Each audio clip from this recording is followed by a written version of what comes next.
Okay, so before this video starts, I just wanna say that this isn't my story. It's a fanfic. The link will be in the description, which will have other links as well. Also, with these videos I don't listen to the videos I upload, so if there is anything that is too bad or explicit for YouTube, then let me know and please timestamp it. Anyways, let's get into the video. Hello? Anime demigod. Here? Droplets hit the wool tatami, soaking into the carpet. The patter isn't as dense as rainfall, nor is it quite as heavy. However, it does seep through the material as wet as liquid can possibly be. Blood is the devil's ink. Clay can create too. The combination of both can be molded into anything. Kai Chisaki, young head of the Yakuza, is capable of morphing and reshaping too. With his touch-based quirk, all it takes is 5 fingers coming into contact with something to perform a complete overhaul. Which is why his subordinates find it odd that he isn't wearing his gloves to prevent accidental deconstruction. They know better than to question their superior though. They wouldn't dare go against their boss. So they keep quiet about it. They just go about their business, taking their seats at the table they were called to. Joy Irenica, general manager of the Shihasaikai, counts wads of bills. A stack of yen begins to pile up behind him. Hari Kurono, being Chisaki's assistant, brews tea to deliver. It's so quiet in the room occupied by the entire force of the Yakuza that it's eerie. Even Rappa and Katsukame, as large as he is, remain silent. Nemoto and Setsuno share a look, communicating telepathically even without the usage of quirks. Then again, anyone in the room would be able to know what the other person is thinking in this atmosphere. The brewer beeps to alert Kurono it's ready to be poured. The sound is not just to inform them that the tea is ready. It's an indicator that the meeting can finally begin. However, before it can, there comes a disruption. The old-fashioned shoji Japanese sliding door that makes up the room's entrance and exit is pushed open. Nobody had been expecting anyone else to attend the meeting. Least of all, a second Kai Chisaki. All eyes flick towards one or the other, discomfiture and consternation brewing faster than the tea did. The Chisaki in the doorway glares at his doppelganger with menacious golden eyes. They each share the same wardrobe, green bomber jackets with purple fur collars. Despite the beak-shaped masks covering their jaws, the facial features are so similar that they could be mistaken for twin brothers. The only notable difference is that the one in the doorway does have his white surgical gloves on, whereas the one at the head of the table does not. The imposter becomes evident then. The Yakuza turn on who had duped them. Though he's not the real Kai Chisaki, his fingers are just as deadly. The 5 digits become elongated, jutting out and spearing Hojo before he can crystallize. The deceptive identity thief is well informed of the Yakuza group's members. Fraudulent Chisaki's informant had been rather thorough about each of their quirks in particular. And here I was about to give the performance of a lifetime. Fake Chisaki retracts his 5 fingers from Hojo. Now a lifeless corpse, the Yakuza's body falls to the floor. The gangster's killer stands up, stealing their face next. Chisaki's brown hair retreats into his head as his facial structure is reconstructed. Even his clothes change completely, leaving no trace of former identity. Bastard! Katsukame roars in anger as he rears his colossal fist. Right behind him, the rest of the Yakuza are as equally infuriated. The intruder didn't just steal Hojo's appearance. Diamonds cover his body, taking the impact head-on. The sturdy makeshift armor is just enough to shelter him as he's sent crashing through a wall. The diamond chips, cracks, and then shatters as he tumbles across the floor. How dare you use the boss's face? Irenica lets loose a shrill shriek while pursuing the infiltrator. He doesn't expect Hojo's body snatcher to transform their arm into an axe, ready for the assault. In one swift swing, fake Hojo chops Irenica in half. Intestines unravel and blood spills just like that. The real Chisaki has had enough. He himself rushes in, intent on touching the interloper in order to disassemble their shape-shifting body. As always, when he does make contact, the body bursts. Blood sprays in all directions, flesh completely liquefied. As much as he hates the sight of blood, he can't help but grin beneath his mouthpiece. However, that toothy smile doesn't last. The red liquid changes its shade of color, graying, and turning thicker. It collapses in heavy heaps instead of being a wet splash. It oozes worse than gore. It makes his skin crawl and causes hives to break out across his face. The deconstruction of clay doesn't matter when the putty is able to be reshaped. Fake Hojo drips all over the carpet, clay face melting with the rest of his body like a wax figure in heat. A gurgling sound is the only warning the Yakuza gets before the intruder stretches his arm again, long appendage serving as a thick whip. Despite being made of clay, it packs a heavy hit. Setsuno and Nemoto are slammed into the ceiling, bones crumbling from the force of impact. Katsukame charges the clay figure with another massive fist cocked back. When his knuckles connect, the liquid splatters just like when Chisaki's quirk took effect. But that doesn't finish the fight. The clay shoots spikes up from its many puddles, piercing the hulking Yakuza member from all angles. Katsukame unleashes a primal scream while trying to retreat from the spires spearing his body. "What are you?" Chisaki mutters under his breath as he watches the unkillable slime slam into Rappa next. Rappa's punches have no effect on the liquid, every blow absorbed by the clay. The fight is futile. Kurono hurries to stand by Chisaki's side. There's an urgency in his tone when he pleads, "You need to evacuate." While it's distracted. But they don't get the chance to escape, even if they wanted to try. A spike stabs through Kurono's chest, impaling him on the spot. When it retracts, there's a hole at his epicenter. Chisaki's assistant slumps to the ground, joining the other dead Yakuza there. Sakeke, who had opted for booze over tea, has his brains bashed in by a clay hammer. That same clay then forces its way down to B's throat, imploding the man from the inside out. Not even Tenge's shields are enough to hold back the force of the unkillable liquid. He's eventually buried by the weight of the clay closing around him, and crushed. Chisaki grits his teeth, grinding them together behind his beak-shaped mask. His golden glare watches as the clay morphs until it matches his appearance. "What is it that you want?" he addresses himself with venom in his voice. "Transfer all of your assets to this offshore account." His living reflection sounds exactly like him. Although, his movements aren't mirrored. Fake Chisaki reaches into his coat pocket to pull out a cell phone, offering it to the real Chisaki. Real Chisaki taps numbers into the device, carefully avoiding touching it with all 5 of his fingers. After he's finished wiring money into the bank account, he hands it back. "Done," he growls before asking, "Anything else?" Fake Chisaki's eyes lift in delight, making an expression on the man's face that not even himself had ever seen him have before. Then, the imposter's hand takes the form of an axe again. It makes a clean cut, beheading the real Chisaki. The voice that comes out of the fake Chisaki is no longer masculine. A feminine cheerful response answers the dead man's question, "Nope." The still living Chisaki changes his hair color without having to dye it, brown locks becoming blonde. His chest develops a modest bust and his manhood becomes womanly. Pretty soon, he puts a pep in his step that's much too bubbly for a gangster. He becomes the murderous girl, Himiko Toga. The ex-member of the League of Villains and former partner of Anarchy. She skips her way to the nearest wall, avoiding the bodies laying by her feet. It feels good to be cute again, she thinks. A mini-skirt in a cardigan is much cozier than a business suit in a heavy coat. Her now uncalloused hands touch one of the many corpses, smearing them in blood. She's only been doing as she was instructed, but she has to admit that it's been fun. And now she even gets to finger paint with blood. Her hands slap the wall, sliding up in a wide arc and curving down. At the bottom, she dots it with one final smack. Once she's finished, she sucks on each of her fingers. It's better than licking sauce off of them. Toga can't suppress the giggle that escapes her grin full of fangs as she saunters out of the room, leaving behind her a bloody question mark. Bats skitter as they return to their roosts in the upper reaches of the cave, carefully segregated from the more delicate electronics of their master's headquarters. Izuku Midoriya, as nocturnal as the creatures he shares company with in the underground lair, is stationed at the biggest of assorted machines. A massive screen displays more media outlets than the naked eye could skim. Surrounding the articles are various street cams, the live footage watching dark crevices and corners closely. The sole survivor of the Midoriya bloodline monitors the massive computer display intently. Even when he's not prowling the streets or patrolling from the rooftops, he remains a watchful guardian.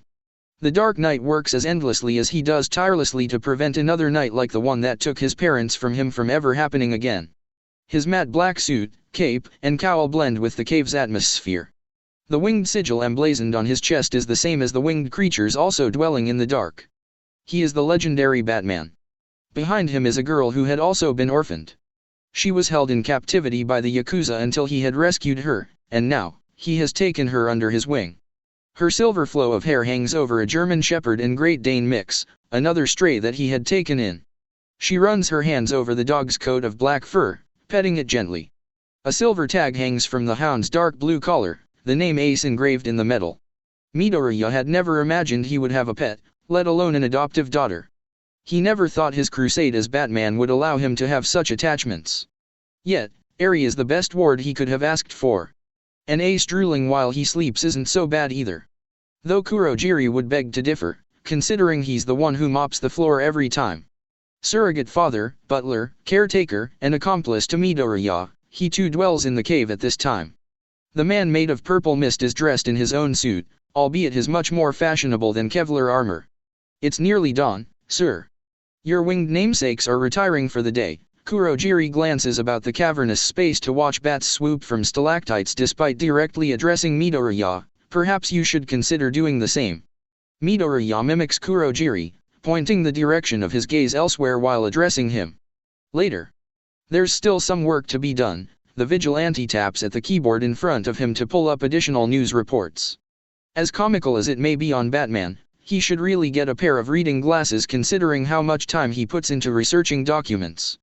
Kurogiri pauses, wanting to push the matter further, but yields in the end. He settles for a hum of disapproval to let Midoriya know his feelings. Then he directs his attention to Eri, and what about you, little lady? The young girl casts a look towards Midoriya, hair whipping with the sudden motion. When all she gets is his back instead of the support she was hoping for, she returns her gaze to Kurogiri. Knowing all too well what he meant, she whines indignantly, "Come on. Can't I stay up just a little bit longer?" Kurogiri's yellow slants peer into Eri's bright red orbs. Her puppy eyes are stronger than the actual dog's or even Midoriya's when he was her age. He sighs, unable to say no to such a face. He does, however, know how to guilt Midoriya into doing his dirty work for him. Of all the bad habits she could have picked up from you, I suppose insomnia isn't the worst. Kurogiri talks to the man's back but knows he hears every word. Finally, Midoriya swivels in his chair to face them. The faint glow from the computer screen casts a shadow over his face that just barely hides the bags under his eyes. There's stubble growing around his jaw, his chin in desperate need of a shave. He looks like a tired dad and he hasn't even done any of the parenting yet. There's a brief moment where both Kurogiri and Eri think he's going to defend her as well as himself. Aren't you forgetting that tomorrow is a big day for you? You're going to need all the rest that you can get, but then he reminds the girl that she'll be taking the entrance exam for U.A in the morning. Eri pouts, more frustrated that he backed Kurogiri up instead of her over having to go to bed, but surrenders to the logic. Fine, Ace whines when she stops petting him to head for the elevator lift. Kurogiri takes over, scratching the mud behind the ears. The dog's complaints cease. As Eri walks away, she shouts over her shoulder, "Don't forget to feed the bats." To which Midoriya raises a brow, "You feed the bats?" The bats prefer free-range corn-fed chicken goujones gently fried in extra virgin olive oil. Kurogiri recalls the dinner he has been cooking upstairs before adding as an afterthought, with chives. Midoriya rolls his eyes at the man's antics before returning his attention to the supercomputer. Now that Eri is gone, he freely shares what it is that he's been invested in.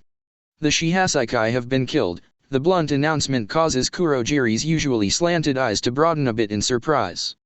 The men who were holding Mistress Eri in captivity, he pats Ace on the head one last time before joining the vigilante at the computer station. Now that he's able to get a closer look at what's on the screen, he finds himself skimming through police reports and website articles. The entire Yakuza was brutally massacred. The present seems like the worst time to be making light-hearted jokes about the murder, but the butler can't help himself. It seems someone has saved you the trouble of having to do it yourself. Knowing all too well what was under the bandages around Eri's arms and legs, and how long those scars took to heal, Midoriya doesn't disagree with that sentiment.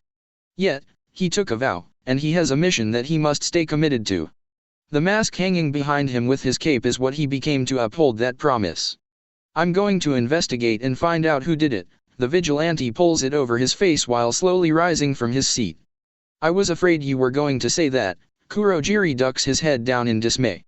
The dedication that Midoriya puts into his crusade far surpasses the amount of effort he puts into running his company.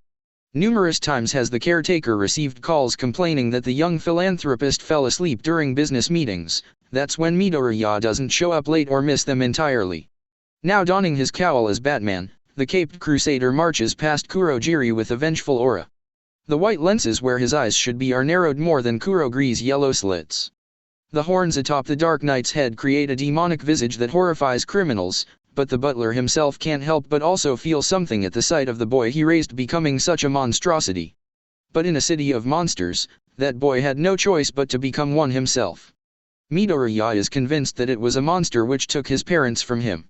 And it takes a monster to scare another monster. That's what Batman is meant to be. The Knight itself has become something to be feared by villains and criminals rather than something to revel in. It can't be helped that there was a ripple effect. Batman became feared by forces of good as well. Batman became something they didn't understand, and people always fear what they don't understand. Pro-heroes and police couldn't define the legend as merely a vigilante, nor a myth or an urban legend, because Batman is a very much real creature of nightmare. So when Batman arrives at the familiar stronghold that had once been the base of operations for the Yakuza, he has to sneak into the crime scene rather than strutting in. His nose picks up the scent of rust before he ducks under tape meant to close off the area. He recognizes the sickeningly dry yet sweet metallic waft of air as the smell of blood. As it dries and ages, blood takes on a vile pungence that smothers your senses and suffocates your breath. He almost reaches for the rebreather stored in one of the various compartments of his utility belt, but forces himself to endure it. As he steps over bodies covered with preservation tarps, he wishes he could have been the first to analyze the scene, before forensics could contaminate the area. It'll be harder to uncover evidence since nothing went untouched and they likely already confiscated some of their findings. The yellow markers littering the floor tell him there are things missing. Eventually, he finds an occupied room. Not all police and pro-heroes are afraid of him. Two that he formed an alliance with are currently talking with a few other law enforcement members. The commissioner himself, Naomasa Tsukachi, and the number one hero Lemillion had agreed to work with him.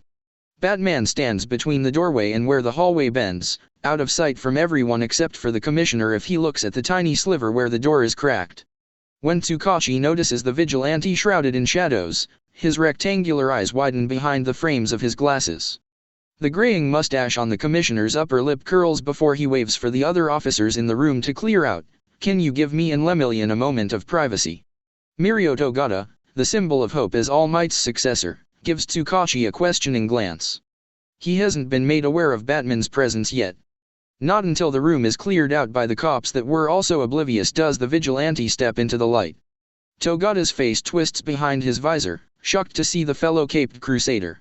Hey, Bats, Lemillion suddenly understands why Tsukachi had the room cleared out. Togata holds out a hand for Batman to shake, beaming a smile that All Might would have been proud of. The number one hero had become a lot friendlier since the night he and the commissioner contacted Batman by a signal in the sky. Midoriya believes the reason why is that he's trying to mend their initial introduction in order to move forward with a better relationship. Though he can't be certain. He's not the trusting type. Batman brushes by Togata, cape closed around his body, ignoring the outstretched hand. To Lemillion, it seems cold. The pro-hero might think the vigilante holds a grudge. For Batman, it's just a precaution in the presence of such a powerful being. The bat-themed vigilante steps into the zone a little further, inspecting the blood spillage with a thoughtful stare. The Yakuza was full of formidable members. For them all to be eliminated and dispatched in such a grotesque way, it poses a lot of questions. The first that comes to mind is, who could have done this? Tsukachi huffs, like he's holding back a laugh. His expression looks anything other than amused. That's what I was going to ask you. The commissioner pushes up the glasses that are sliding down his nose before asking, what do you make of this mess? Not having investigated the murder scene for himself yet, Batman doesn't answer. The dark detective instead kneels down to inspect the blood-soaked carpet. It squelches under the pressure of his gloved finger poking the still dampened fabric. Lemillion opens his mouth to say something, but nothing comes out. Nervously, he rubs the nape of his neck with his own gloved hand. After watching the vigilante search the scene a while longer, he works up the courage to try again. He worriedly glances about while asking Tsukachi, should we be letting him touch stuff? The commissioner shrugs, not sharing the pro-hero's concern. Batman seems competent enough that he won't contaminate anything. Which is more than can be said about official heroes. He'll do no more harm than if you were to touch anything. Taking mild offense, Togata pivots to shoot Tsukachi a look of exasperation. I didn't, Lemillion holds his hands up to show that they're clean as though that's all the proof he needs. Batman suddenly interjects, Himiko Toga. They each whirl back around to face the vigilante, sharing similar expressions of confusion. Huh, Togata tilts his head. Tsukachi raises his eyebrows, what? The vigilante is still knelt down, his back facing the two members of law enforcement. Blood isn't the only liquid that the dark detective has discovered. Beneath the carpet is something much thicker, it's what had a squelching reaction when he had touched it. Batman swabs a sample of gray goop that he distinctly remembers analyzing before. She recently went missing from her cell, did she not? He also recalls capturing the crazed blonde when apprehending Anarchy. As he scoops the hoary liquid into a vial to take back to his personal crime lab, he thinks about her escape from prison shortly after. Yeah. She did. Tsukachi on the other hand would rather not have any recollection of the deranged woman. Against his better wishes, he dares to ask, why? You got something. Batman finishes collecting the evidence he discovered, sliding the miniature test tube into one of his various belt pouches. It was just a drop, but it's a lead. He ponders over her potential involvement, racking his brain to figure out the mystery of her presence, maybe. Lemillion folds his arms over one another across his chest, covering the golden number there. His wide forearms are pure muscle. His presence is powerful as he mulls things over. You can't possibly think a villain of her caliber could have done all this, do you? But his confidence in his own abilities can be his own downfall if it blinds him of the potential in others he perceives as below him. Batman ignores Togata, glancing over his shoulder to address Tsukachi instead. Have forensics check for traces of solvent, resin, and mastics in the DNA of the victims. The vigilante has a hunch that involves Toga's quirk residue. The way the bodies are dismembered and the amount of blood stains splattering the walls like paint has him looking for a pattern. Tsukachi turns around, facing away from the vigilante. He understands that Batman is asking for permission without doing so verbally, and he also knows full well what for. Do what you have to. I didn't see anything. He talks to the wall instead of the man behind him. Appreciating the gesture, I'll let you know if there's any other substances you should be looking out for. Batman cooperates by agreeing to share his findings later. But in order to do that, he first needs to take a blood sample from one of the bodies. Head whipping from left to right, between the commissioner and the vigilante finger pricking a corpse, Togata tries not to whine too loudly. He throws his hands up in the air, uncrossing his arms to shout, "Hey, guys, I'm still here. Don't leave me out of the loop." The childish display should have put a smile on the commissioner's face, but his expression becomes something much grimmer than before instead. "I'm not. I was just saving the best for last." His tone says otherwise by the sheer sense of dread that lingers on every one of his words. Even Batman redirects his attention to Tsukachi when he hears the sound of the man's voice. Turning to address the vigilante, "If you're all done here," he starts to venture outside the room. "Follow me." Batman casts one last glance at the body he's taken a sample from. He notes that out of all the severed corpses, this one is only missing a foot. Then he follows Lemillion and Tsukachi through a hole in the wall.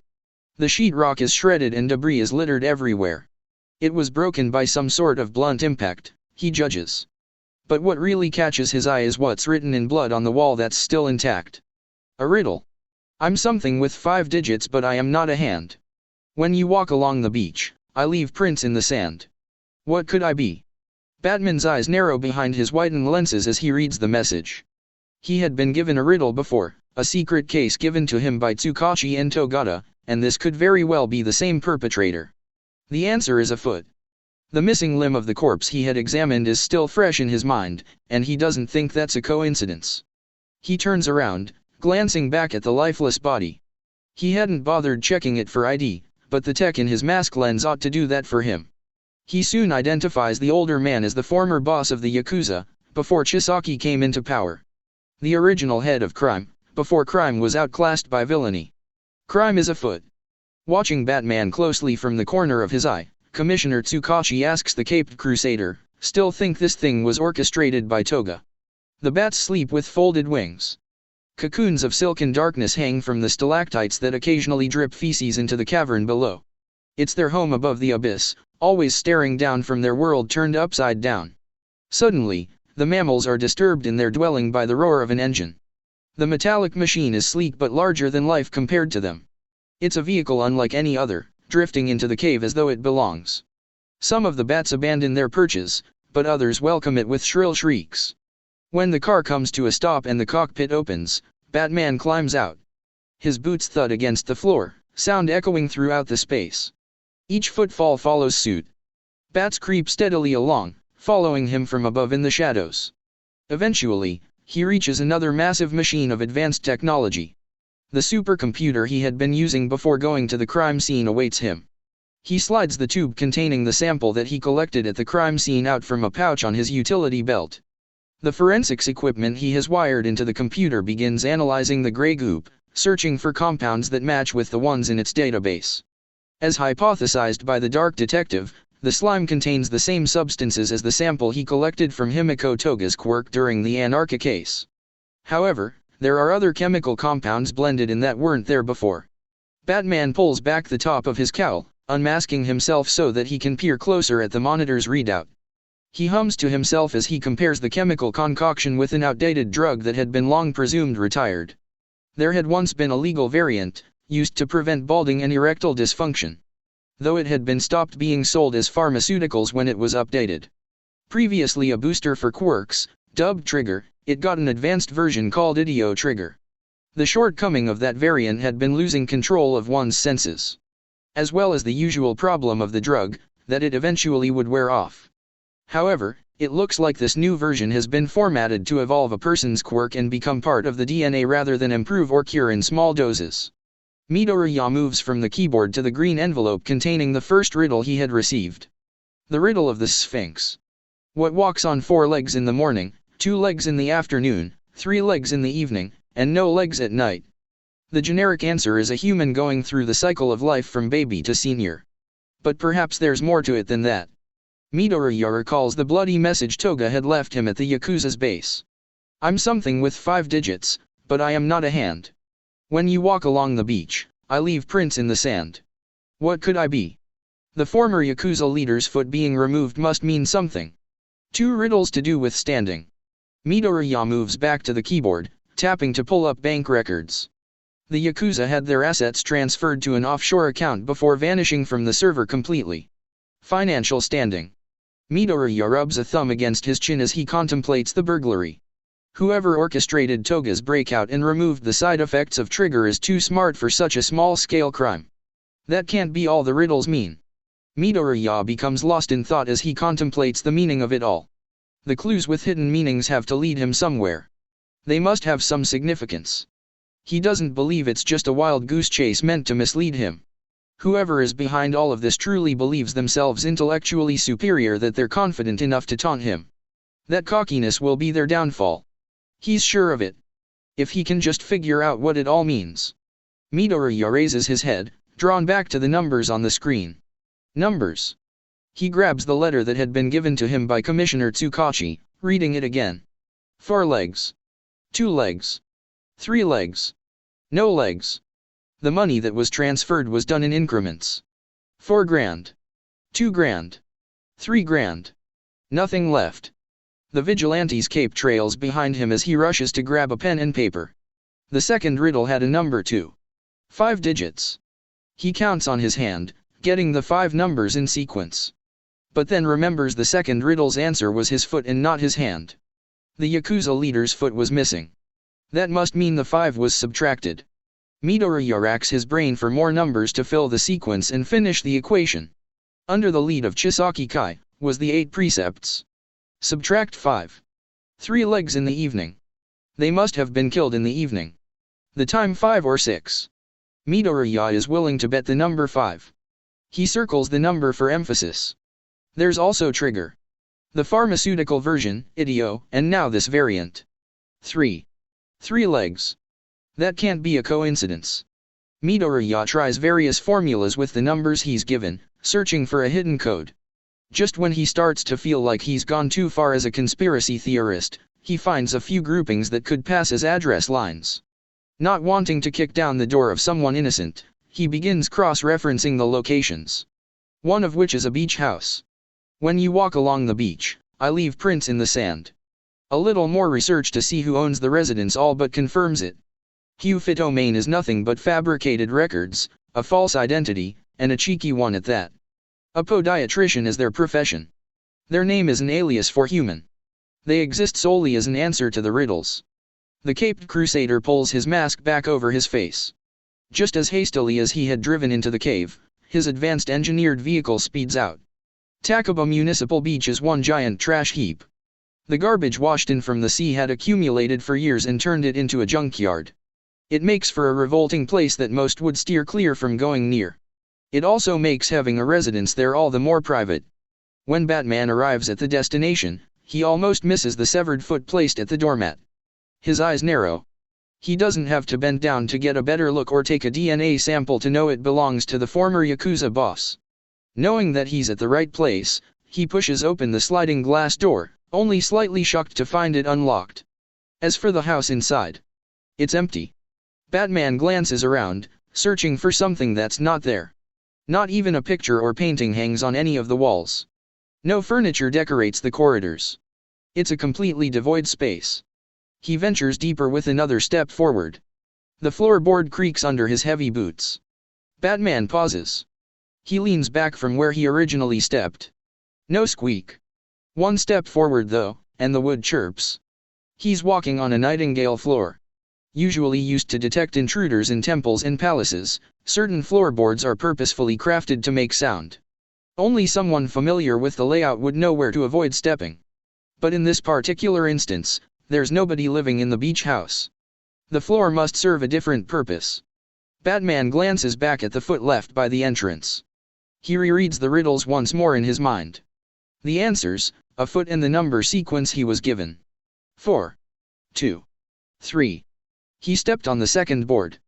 Then, the third and fourth must also be rigged. Batman tentatively tests his theory, proving it true when the wood creaks. The placement is so close together that he figures something must be hidden there. Batman slides his gloved fingers into the crevices and pulls. The boards come loose easily, popping out. As suspected, the dark detective discovers a hole beneath the surface, a ladder leading down into the pit. The vigilante activates his night vision before descending into the tunnel. He climbs down one rung at a time, carefully going at a slow pace. He's not sure what to expect at the bottom. But it's certainly not something as quaint as the miniature hideout that he drops into. The underground base is more decorated than the ground level.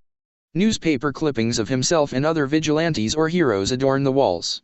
A coffee table at the center has a still steaming cup of tea on it, a question mark sculpted with foam. But what stands out the most is the computer array mounted in the corner. Various monitors glow green, running various versions of code and algorithms that would be difficult to solve for even the best of programmers or hackers. But at the epicenter, one of the screens awaits input. "Are you there?" a typed text flashes in the middle. Batman looks down at the keyboard below him. He taps the buttons to reply yes. When the system shuts down, he worries that he may have been too hasty. But it just as quickly reboots. The monitors flicker back to life, but illuminating a different pixelated picture. The screens collected combine like a puzzle and formulate a mirror reflection of the vigilante. Then, a set of speakers pop as they switch on next. A delighted giggle echoes before it's followed by an equally thrilled voice, "You've made it. Oh, I'm so glad. I was worried I may have made it too difficult for you." The chipper tone is soft-spoken. Feminine maybe. Midoriya worries that they could even be a young child like Izumiya's anarchy. Then again, their voice could be affected by their quirk. Anything is plausible as a cause for the squeaky impishness. Batman discreetly twists a small knob on his utility belt, activating a device that'll record the room's sound to play back as audio later. Any lead is better than none. To get them talking more, he tries a direct approach by asking, "Who are you?" The disembodied voice shows a hint of amusement in its response, "Oh, come now, detective. I'm sure there are much better questions you have for me." Batman glowers at the speakers as though the mysterious enigma is hiding within them. Then again, he wasn't actually expecting an answer to that question. Instead, the vigilante tries asking, "What are you planning?" The speaker pops when the voice gets louder, the enigma likely having gotten closer to their mic. "You'll see." There's a pause before they regain their earlier cheerfulness, but first, let's play another game. Recalling the massacre of the Yakuza and Toga's breakout, the vigilante feels his stomach sink. If their idea of fun is anything like the Psycho Blondes, then he must put a stop to it. This isn't a game, Batman stares at the image of himself made up of culminated computer screens. If it is, I'm winning, the carefree voice is unfazed. Batman then sees why. The screens switch to a different picture. An underground hero that he recognizes is bound and gagged to a chair in a strange contraption around their waist. The voice loses its bubbly attitude, changing into something much more ominous, and Mind Jack isn't. Mind Jack, the successor of Eraserhead, doesn't even look conscious. Where is he? Batman steps closer to the set of monitors in the hopes that it'll be intimidating somehow. He hadn't been expecting a hostage. The voice chuckles, yet again unaffected by the caped crusader's presence or words. This really is all just a game to them. I'll give you a hint, their voice reverberates a little, the Shihasaikai's stronghold and here have something in common. Batman inhales a little too sharply as he suddenly remembers who he's dealing with. The Riddler is all about mind games and deception. His riddles and puzzles have answers hidden with answers. He can't lower his guard for a second by losing control of his emotions. He has to stay focused and always thinking. The dark detective recalls the Yakuza's lair when he had infiltrated it to rescue Eri. It too had an unassuming upper level with the true base beneath it. There had been a secret wall. Batman spins around, confronting the only wall that remained barren. He rushes over to it, rapping on the sturdy structure with his knuckles. The dull knock he gets in return has him prying the barrier back. There on the other side is a thick sheet of glass in between him and the underground hero who had been captured. When he rears back his fist to break through it, the voice pitches back in, "I would advise against that." Batman stops, cautioning himself against the warning. When the Riddler sees the vigilante awaiting further instruction, they continue, "First. A riddle, Batman." Batman refrains from turning around and facing the computer screens as he listens. What's worse than biting into an apple and finding a worm? The speaker asks its question. It's an old one, like the riddle of the Sphinx. Batman says the generic answer aloud as he ponders whether that'll be the same one that the Riddler is expecting, biting into an apple and finding half a worm. The vigilante eyes the contraption around Mind Jack's waist. Strings thin enough to be invisible are connected to the glass barrier. He puts two and two together. If he shatters the shield, then the underground hero will be chopped in half. Batman keeps his fist clenched, but lowers it to be at his side. He tries to stay calm and collected as he asks, "What does Mind Jack have to do with this?" "Nothing of significance," the voice says dismissively. "He's an underground hero, so he snooped into matters to do with the Shihasaikai and stumbled upon a few of my puzzles. As you can see, he's nowhere near as equal a fair opponent as you." Batman ignores the Riddler's answer, not believing it for a second. He figures he can get the true story out of the underground once he's rescued. "What do I have to do to save him?" The vigilante returns his attention to the device rigged around Mind Jack. But yet again, Riddler gives an unusual response, "Nothing." Batman spins around. He hears it before he sees it. A countdown. The ticking of a bomb. Numbers flash across the monitors, lowering from 15 to 14. It's only a matter of seconds before he runs out of time. It suddenly clicks in his head what the glass barrier is for and why the underground hero will be safer if he does nothing. The glass must be blast resistant to the incoming explosion. Batman himself, however, has no such protection. The vigilante hurries to the ladder in order to escape. He knows it'll take too long to go hand over hand, so he fires his grappling hook instead. The pulley hoists him up and through the opening to the underground lair. But still, that's not fast enough. Before Batman can make it out the sliding door, the blast reaches him. His fire retardant cape takes the brunt of the explosion, protecting the vigilante from being burned too badly, but he's still thrown off balance by the force of the detonation. As the building collapses around him, he's knocked through a wall and out a window. Glass rains down on him with flickering flames and he tumbles across the sand of the beach before crashing into a pile of scrap. Midoriya coughs and clutches his side where a chunk of metal pierced his body armor. It's going to be hard to walk off that rough tumbling, but he remembers experiencing much worse when fighting Deathstroke. Still, there's sure to be a good set of new bruises in the morning. When he pushes off with his leg to stand up, he realizes just how bad a condition he's going to be in. What part of his vision isn't blurred gets obscured by colored spots. Midoriya hesitates before removing his mask. Then, he takes off a glove. He needs to feel and check for a concussion. He'll need immediate medical attention before he even makes it back to the cave. And hospitals are out of the question. That doesn't leave very many options considering who's closest to him in terms of location. He sighs before reaching into his utility belt to pull out a burner phone. The plan is to discard the rest of his suit and make up some excuse for how he got so badly injured. Since Melissa Shield doesn't know about his nightly activities. And he'd like to keep it that way, even if he has no choice but to go to her for help. Midoriya is more accustomed to Kurogiri silently stitching his scars and wrapping his wounds, spare for a few snarky remarks. The reprimanding and questions were always reserved for after his bed rest. So despite her considerably valid justification for confused concern, Melissa Shield's insistent inquiries as to how he got so injured start making his head throb more than his concussion. When she dabs a disinfectant-soaked cotton ball against the sore spot, the stinging doesn't help either. He seethes through his teeth, regretting the decision to come to her for aid, even if it meant permanent brain damage. Again, he avoids giving her an actual answer. He vaguely gestures to himself, stating the obvious. "I'm in bad condition and you were close by." He internally hopes that she doesn't ask him why he insisted on her lack of medical expertise over a hospital other than that, but knows better than to do that much wishful thinking. They'd already done the same song and dance such a number of times that he'd lost count. Every time, she scoffs and incredulously asks the usual rhetorical question, "So you came here just because you had no other choice?" Her frown deepens into a scowl, nose scrunching under her glasses that do very little to contain her glare. Finally fed up with the run around Midoriya has been giving her since he showed up at her door covered in wounds, she asks a new question out of anger, to die or for help. Nearly just as annoyed and straining to keep himself composed while in pain, Midoriya meets her gaze with a hard stare of his own.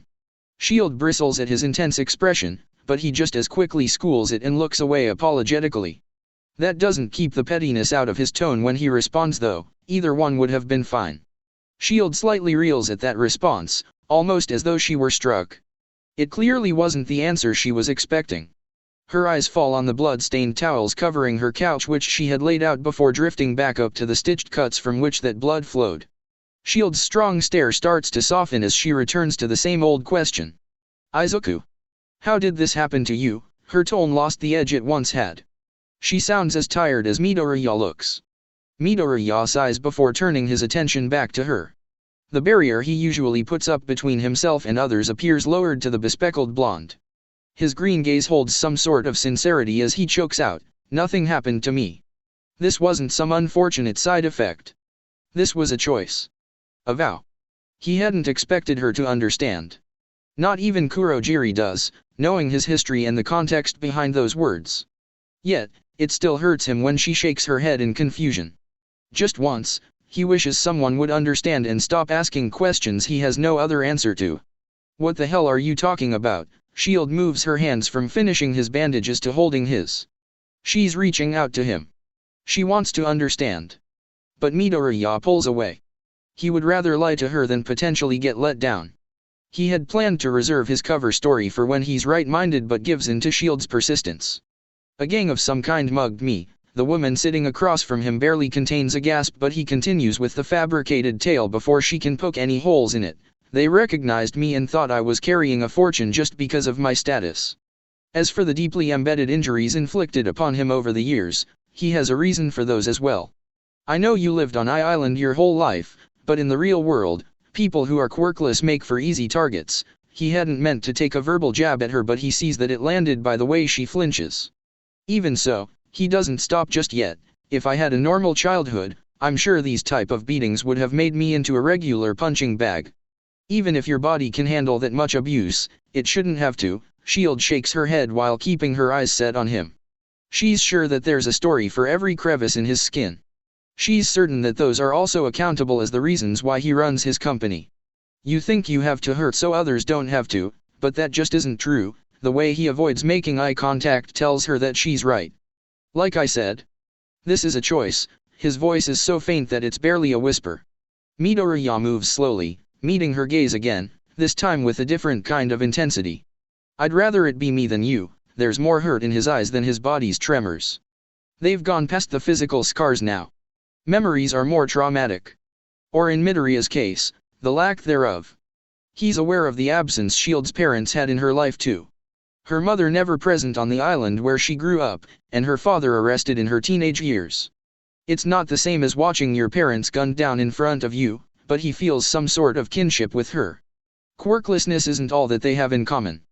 They stare deeply into one another's eyes, seeing something more meaningful to each of them. Midoriya reaches over, the blonde blushing, and he removes her glasses so that he can look at the hue of her iris more clearly. In that moment, it's just the two of them. Each other is all that they can see. They're drawn towards one another, leaning closer. So close, that their lips nearly meet.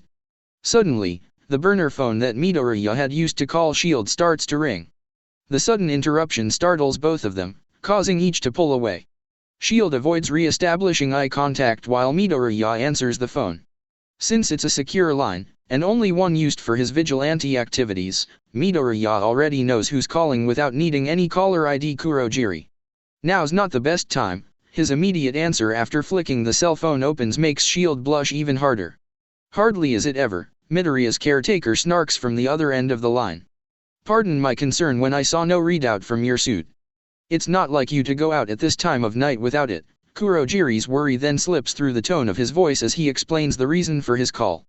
Midoriya glances at Shield from the corner of his eye, relieved that he's the only one who can hear his butler. To her, their conversation is one-sided. It's not on me right now. Thanks for checking in, but I'm fine. He tries to keep his answer vague enough that Shield won't decipher the meaning of his response while still conveying the essential information needed to pacify Kurogiri. Being more than acquainted with working under the employ of people living double lives, Kurogiri understands without more needing to be said. Very well, he drops the topic before moving on to ask, should I be putting Mistress Eri to bed myself then? He's asking if Midoriya will be keeping late hours. Eri must be staying up, waiting for him to return. No. Midoriya glances over at Shield before answering, I'll be home shortly. Kurogiri lets out a breath of relief that's audible over the phone. He's supportive of the young girl's adoption and hopes for them to bond better. She'll be delighted to hear that, as hard as it is for Midoriya to manage his dual lives while simultaneously acting as a surrogate father, he can't help but share his own surrogate father's sentiment. Without so much as a goodbye, he flicks the phone closed and hangs up. It might seem rude to most, but Kurogiri understands there's not much more that would have been said anyways. Plus it helps Midoriya to save the time he'll be needing to get back home as promised. Shield puts her glasses back on, clearing her throat. You should spend the rest of the night here. She starts collecting the towels covering the couch in an attempt to tidy the place up a bit. But Midoriya has already made the committed promise to head home. He stands up, shaking his head. That wouldn't be appropriate for co-workers. Would it? Shield goes back to blushing, nearly dropping the towels that she collected. That's not what I meant. Her glasses slide down the bridge of her nose as she looks away in embarrassment. Midoriya hides his smile by sliding a shirt over his head. He knows full well that she only made the suggestion out of concern for his health, but he couldn't resist a flirtatious joke. Sorry, but I can't. He keeps up the attitude with a wink, maybe next time though. To those unaccustomed with his true self, this is just his typical behavior. The playboy philanthropist act is something he must keep up from time to time to avoid suspicion. It also helps him to redirect Shield's attention from questioning him about his injuries again or the phone call. And it works. Shield is much too flustered to form a response, let alone think straight. Midoriya uses the opportunity to slip away without being further interrogated, only making time to briefly thank her for patching him up. He's sure that he hasn't gotten away with it completely, but at least he's able to prolong providing her with any more false answers. When he returns to the cave, he leaves his suit in the car for Kurogiri to fish out. He hadn't left his laundry strewn around since he was a child, but he's in a bit of a rush tonight.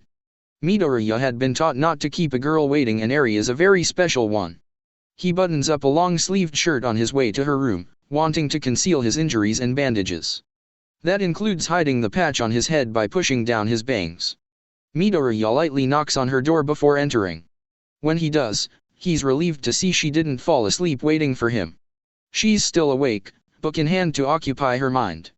He offhandedly wonders if the Shihasekai had allowed her to read when she was in captivity. She certainly took a liking to the Manor's private library that it wouldn't hurt to assume. Kurogiri said you wanted to see me before bed. He broaches the territory with hesitance. He's still not figured out how to act around her. Having not had a childhood of his own, growing up much sooner than most kids doesn't give him any understanding of the youth, let alone how to be a proper parent to an adoptive daughter.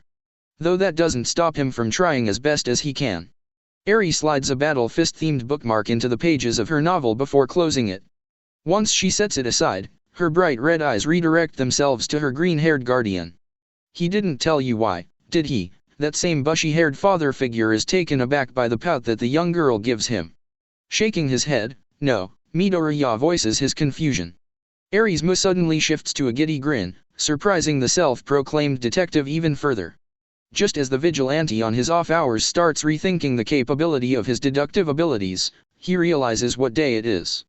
Eri tosses her covers and blankets off, jumping from the bed into his arms. I did it. I got in, she squeals with delight while squeezing his waist with her tiny arms. Midoriya returns her hug, matching her enthusiasm with an equally thrilled smile. With all that happened tonight, he had nearly forgotten Eri's entrance exam to UA had taken place during the same day. I knew you would. I'm so proud of you. He recalls the mild training regime that he and Kurogiri had given her in preparation for the test and truly means those words based on how she performed. After being rescued from captivity, Eri had wanted to pursue heroics and save others like herself. It doesn't take a parent to know she had to do so the legal way. While Batman may not be the best leading example for her, that's the whole point. The Dark Knight is there so no kid has to be like him ever again. Adopting Eri was for that same reason. Midoriya wanted to make sure she wouldn't share the same fate he had. She deserves better. And he hopes that she can get that brighter future at UA.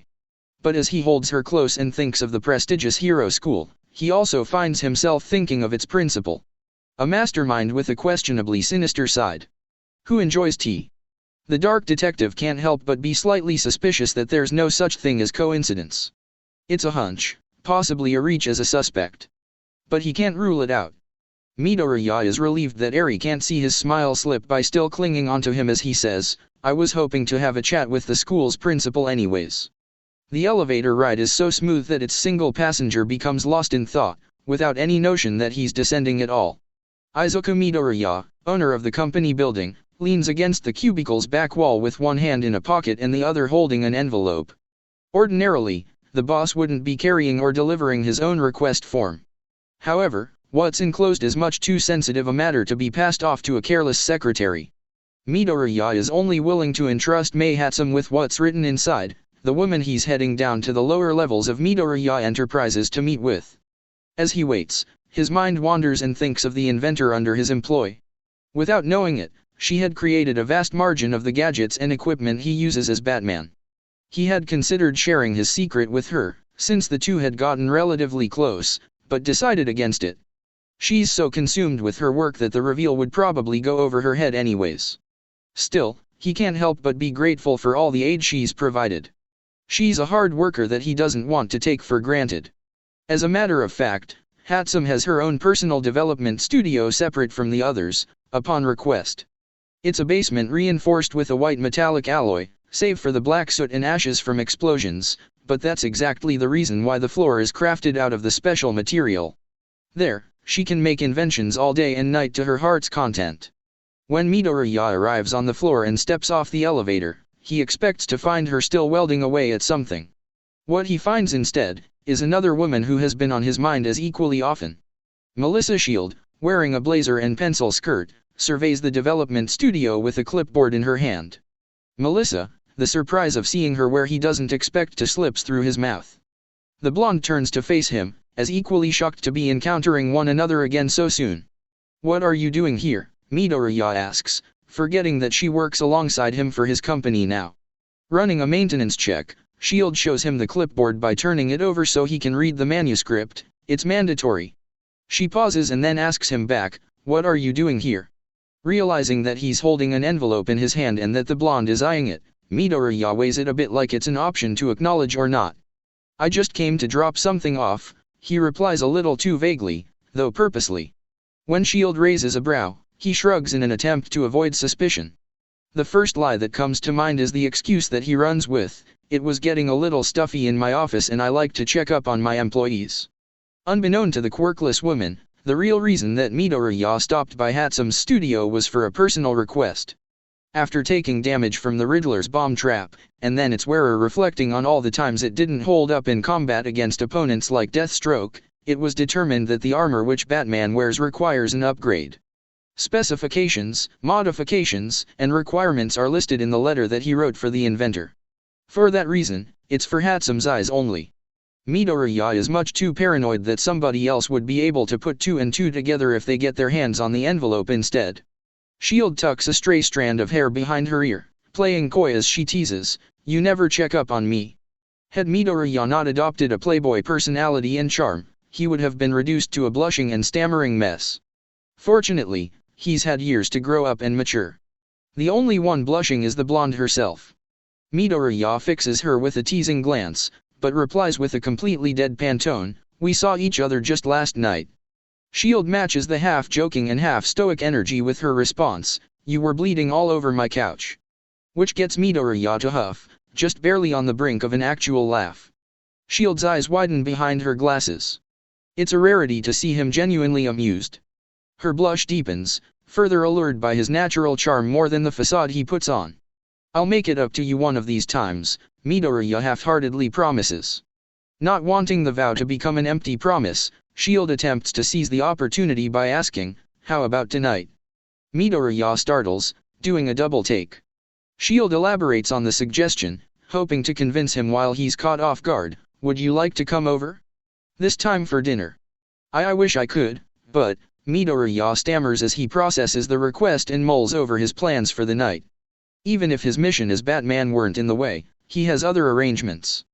Midoriya remembers his appointment with Ares' principal, "I've got a meeting elsewhere after this and I'm not sure how long it'll run." Shield lowers her head in disappointment, averting her gaze from Midoriya and to the clipboard in her hands. "Oh." Midoriya, seeing her downtrodden demeanor and sulking expression, feels a tug at his heart. So, hoping to make it up to her, he returns to the half-hearted promise and makes it full. "I'll take you up on that offer some other time though." If it's ever still on the table, he gives her a sincere smile to let her know he means it. Hearing him, Shield glances up from her clipboard. When she sees his smile, she becomes flustered, "Oh of course."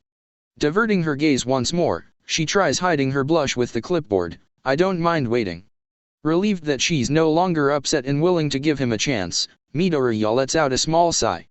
"Thanks for being patient with me. I know I'm a hard sell." He internally wonders if she'd still be smitten if she knew just how true that statement was. Shield laughs, taking the comment as a joke. "You? No way." The blonde shakes her head as she sizes him up and down with her eyes. She doesn't need glasses to see that he's handsome and physically well-defined. Other women seem to think so too. "I know, right? Look at these beefy arms." Hatsum materializes out of seemingly nowhere to grab Midoriya's biceps. Giving them a firm squeeze, the inventor gawps, "Whoa, did they get beefier?" Her salmon-pink dreadlocks sway with the motion of her circling him as she exclaims, "Hunka hunka." Seeing how taken aback Shield is, Midoriya stops Hatsum in her tracks by whacking her on the head with the envelope in his hand. No sucking up to the boss, he takes a step back so that she'll stop groping his muscles, just for extra measure. Undeterred by his response, the hyperactive grease monkey pauses only to lock onto the envelope, her quirk zooming in on it. "What's this?" Hatsum snatches the letter from Midoriya before ripping it open and asking, "A new project? A private project? Keep it under wraps." "You know the drill." Midoriya shoots a quick glance in Shield's direction that he hopes only Hatsum will notice. Sure. The inventor extraordinaire waves the request off before making her own with that same hand outstretching to be given something, "Bring me my tools." Rather than oblige, he brushes off her demand in return. Midoriya glances down at the open palm before heading for the exit. "I'm going to that meeting now." "But my tools," Hatsum calls after him with a pleading tone. When the pinkette turns towards Shield, the blonde follows after Midoriya. "Mind if I join you for the ride up at least?" She walks alongside him just before reaching the elevator. "Not at all." Midoriya presses the call button for them to leave. Seeing that neither of her visitors are going to be of any help, Hatsum huffs and crosses her arms. "Fine. I'll get them myself." The inventor whines only a little before getting to work. With one meeting down, it's on to the next. Midoriya waits for Kurogiri to chauffeur, prepared to meet Uda's principal. Formerly a graduate from CA Academy, Seiko Intali had replaced her predecessor on the school board. Her intellect had made her a perfect candidate closely comparable to U.A's first principal. That intelligence is also what makes her a suspect in the Riddler case. Intali's quirk, IQ, is essentially that her brain capacity increases when drinking tea. Considering the Riddler's lair had a cup of tea present, it's not too far of a reach to suspect her. There's also the Riddler's voice. It was high enough a pitch to be feminine and Intali is female. The detective in Midoriya can't help but want to follow the potential lead to wherever it may go. He also figures that even if Intali winds up being a false lead, at least he'll have had a meeting with Aries' principal. For the little girl's sake, he hopes that Intali is innocent.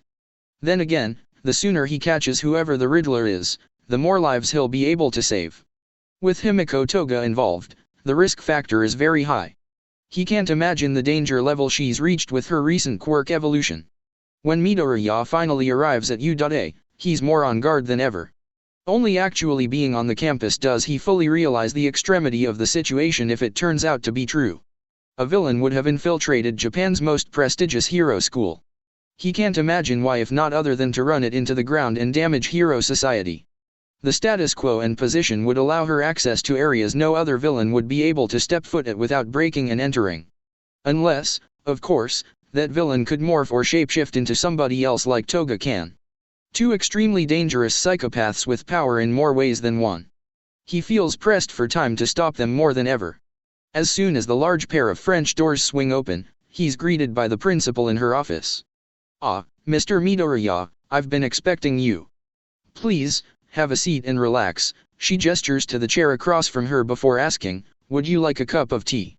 Midoriya glances at the tea, already suspecting it of being drugged or laced with poison.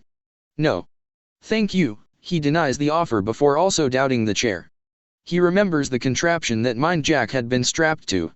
"And I think I'd rather stand.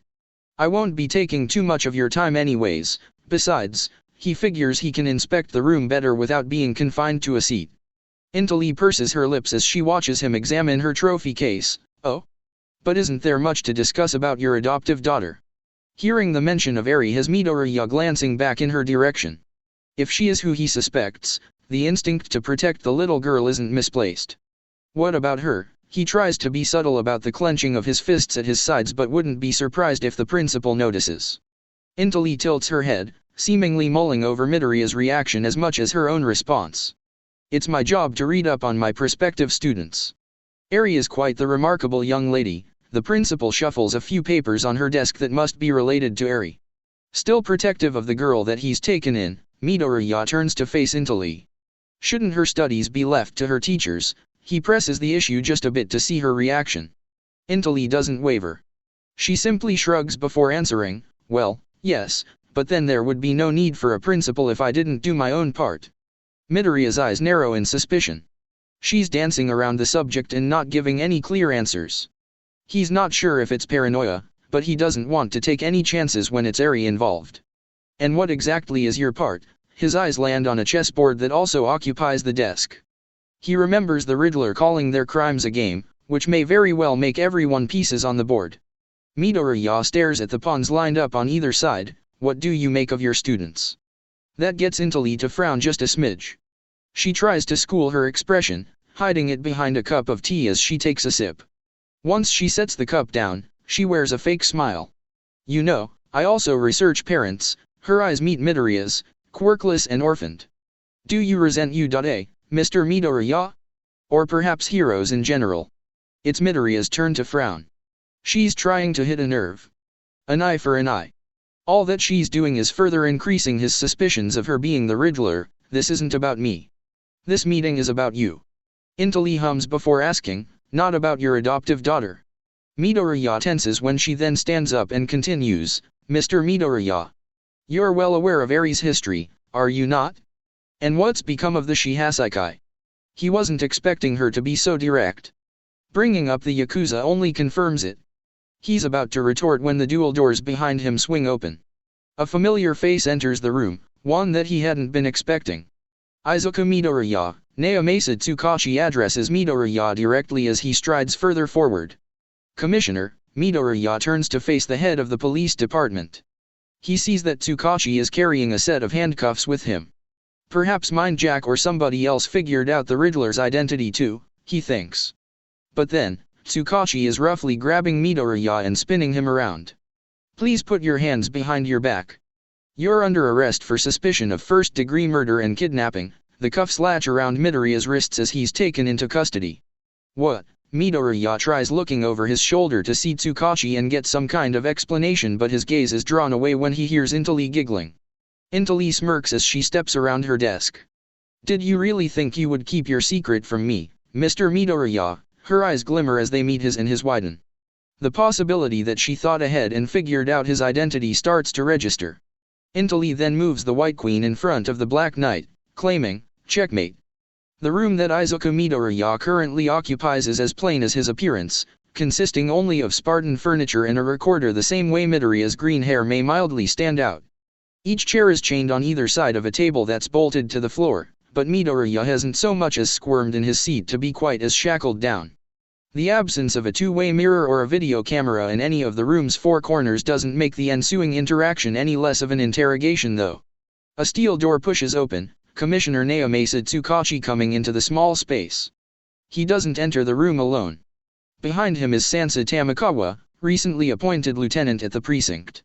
Tamakawa carries a small old-school television box set and Tsukachi holds a handful of manila folders, until each policeman places their stuff on the table.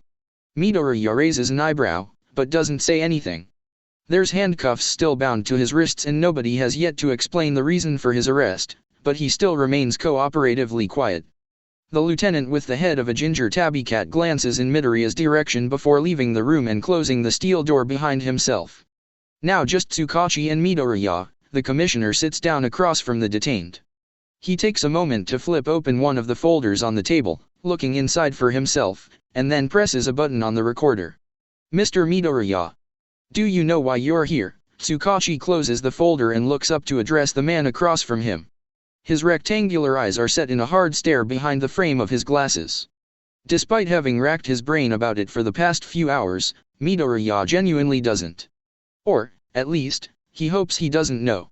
The thought had crossed his mind that a connection was made between him and his acts of vigilantism as Batman, but even so, he and the commissioner are on relatively good relations that he wouldn't expect to be arrested if that were the case. So he shakes his head and answers honestly, no. Could you please explain what's going on, Commissioner? Tsukachi's lie-detecting quirk lets him know that Midoriya is telling the truth, so he obliges. The television that Tamakawa carried in gets turned on so that it can play a tape.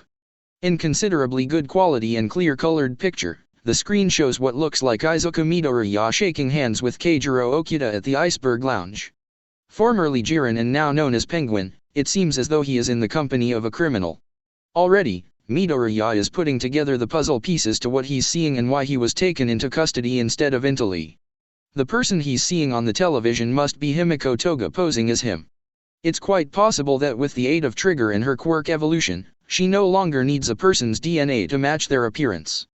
Toga had good relations with Penguin during the time of the League of Villains when he was Jiren, so it must have been easy to set up a meeting and frame him as Izuku Midoriya. We haven't been able to get a hold of your flightless feathered friend, but that sure does look like you speaking with him. Tsukachi pauses the video but keeps the television on as he applies more pressure to his accusation. Your reputation as it is doesn't make it all that surprising you'd be hanging out in a nightclub, but you certainly chose the wrong one. The accused waves a cuffed hand in denial. I've never shared company with that man. Not as Izuku Midoriya anyways, he thinks. As a businessman, or anything else for that matter, I will never associate myself with or make dealings with people of that stature. The fabricated footage says otherwise, but Midoriya knows he has a chance of getting his name cleared so long as Tsukachi's quirk registers his words as truth. The commissioner does hesitate, but only momentarily. Tsukachi opens the folder in front of him and slides a set of papers across the table for Midoriya to read. That's not what your company's records say. The documents date back to when his father was alive. Midoriya takes them in his hand, peering closer at the details. Hisashi Midoriya had worked with some shady people in the past. Not to mention one of the few he hired is still under your employ. Tsukachi studies Midoriya as intently as Midoriya studies the pages that he's holding. Could the apple have not fallen far from the tree? What are who? Midoriya falters as he reads the name of his caretaker. Kurojiri had been associated with some less than legal characters, and so had his father apparently. The paper trail and the reason for his wealth suddenly starts to make sense. The reason why his father had left for America was to flee the country of Japan and stay out of their legal jurisdiction, not just because of a business opportunity. Witnessing the distraught range of emotions in Midoriya's facial expressions, Tsukachi starts to reconsider his initial judgment. You didn't know. Did you? He comes to his own realization as he watches Midoriya slouch in his seat. No. I didn't, Midoriya mumbles a weak whisper. Internally, he's falling apart. He starts to question what his life mission is all about. He had dedicated himself to being Batman for the sake of his family, and now he's finding out that they were involved in the very same crime he swore to fight. The paper in his hand crumples as his grip tightens on it. I'm sorry, Tsukachi leans back in his chair as he gauges Midoriya's sincerity. Becoming just as despondent, he replies with his own share of sympathy, I didn't realize that this would all come as a shock to you. Midoriya stares at the papers that he's holding, still not quite believing what he's read over and over. Eventually, he raises his head to shift his gaze from them to Tsukachi and asks, how did you find all of this out? When you enrolled Eri at U.A, until he uncovered some rather unsavory details, pertaining to both Eri and yourself, Tsukachi adjusts his glasses as he recomposes himself. He's reminded of the case at hand and puts aside any condolences for the time being. Reminded of the pro-hero and principal, he realizes that she truly was only doing her job. He clears her of suspicion, also realizing how suspicious he must have seemed to her as well. She was only looking out for Eri. It starts to make sense to him now that he knows she was the one to gather research on the Yakuza investigation coupled with Eri's adoption. Tsukachi can practically see the gears and cogs spinning in Midoriya's mind over the revelation. After discovering it was actually his own family and guardian who were the bad guys, the commissioner deems it necessary to remind Midoriya that, not everyone is corrupted by the system, Mr. Midoriya. Midoriya's eyes focus on Tsukachi as he takes those words in. Swallowing and then smiling the faintest of smiles, he nods. No. Not everyone, Midoriya agrees. Realizing that Midoriya is staring at him, Tsukachi clears his throat and breaks the eye contact. Even though I'd like to say this has all been resolved, there's still a few concerns that I'd like to go over with you. He pauses before regaining his composure a second time. As a matter of fact, you may have presented me with more questions than answers now. Somebody's posing as me. Midoriya starts with the most prominent one. He gestures with his head towards the television monitor where his doppelganger and penguin are on screen. He can't exactly come out and accuse Toga since he as Izuka wouldn't know of her, but he can at least put Tsukachi on the right warpath. Registering the explanation as truth, Tsukachi hums. Whether Midoriya merely believes that wholeheartedly or actually knows for certain he's been set up, he doesn't know. So he asks, any reason as to why? Midoriya sits up straight and shrugs as he considers the possibilities of motive, aside from my family's fortune or my reputation. I think I'll need to take extra precautionary measures so that nobody can walk into my company building wearing my face and then back out with any of the equipment we're developing. Tsukachi nods as he mulls over the countless possibilities. Yes, I guess though a concern, we can consider that pure coincidence with our other revelations. He puts the matter aside since it doesn't correlate or connect with the other issues. And moves on to the next, and what about Kurojiri? At that one, Midoriya falters. Reminded of the betrayal and secrets, his posture hunches. He practically raised me. Midoriya reflects on what very little of a childhood that he had and how he owes it to his surrogate father.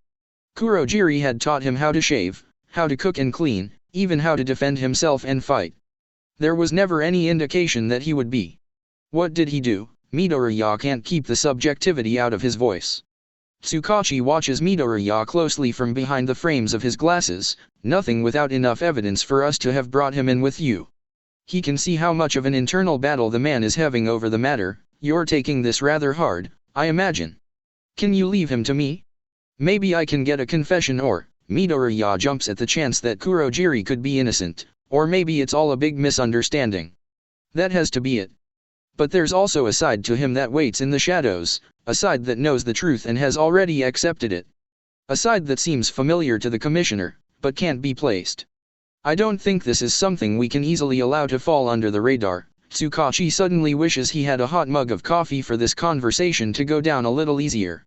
But I can be tolerant of the fact that you're willing to help detrimentally. He's not sure how to broach the situation otherwise, so he gives Midoriya an olive branch. Thank you. Midoriya takes what he can get and nods gratefully. He then gestures to the documents spilled out across the table in front of him. I'd also like a copy of these forms. I think it's only right that I return some of these funds to their rightful owners. Tsukachi blinks in surprise before nodding with mock appreciation. Your lawyers and whatnot should be able to handle the legal jargon for you, but that sounds like a good move.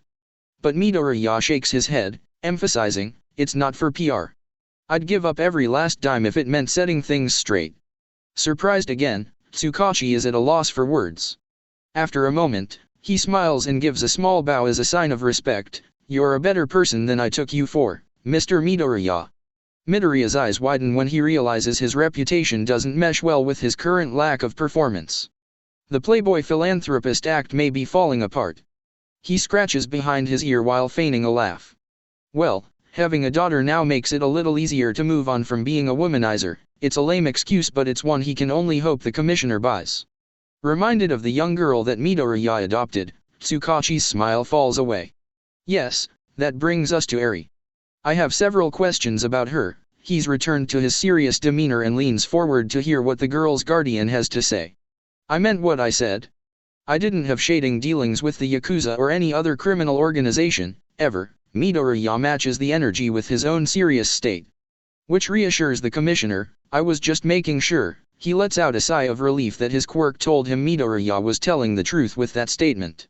But that sigh quickly turns into one of exasperation. Well, it looks like I'm back to square one when it comes to who wiped them out. Midoriya raises a single brow at that. He can't help but want to laugh at the prospect of him taking out the entire Shihasaikai, with his training and gadgets or not. I appreciate your confidence in the quirkless. He can't keep the amusement out of his tone. Coming to the same humorous conclusion, Tsukachi hides his embarrassment. Good point. Only worsening it when he does a double take and realizes what he said. I didn't mean to sound discriminatory. No offense taken, but Midoriya graciously waves it off. Getting back on topic, Tsukachi shifts in his seat to get comfortable. So, mind telling me how you came under the care of Eri then? He levels his gaze with Midoriya's. Immediately, Midoriya averts his eyes. Yeah. I'm not sure how much I'm able to disclose. He carefully considers what he wants to share since he's limited to lying due to the commissioner's quirk. And eventually settles on, it's actually a shared custody sort of thing. A former licensed hero performed a rescue op and then asked me to take her in. I guess she thought I'd make a good candidate because of my past. Registering all of that as the truth, Tsukachi nods along. He tilts his head and asks, I take it you're unable to share a name. Midoriya hesitates.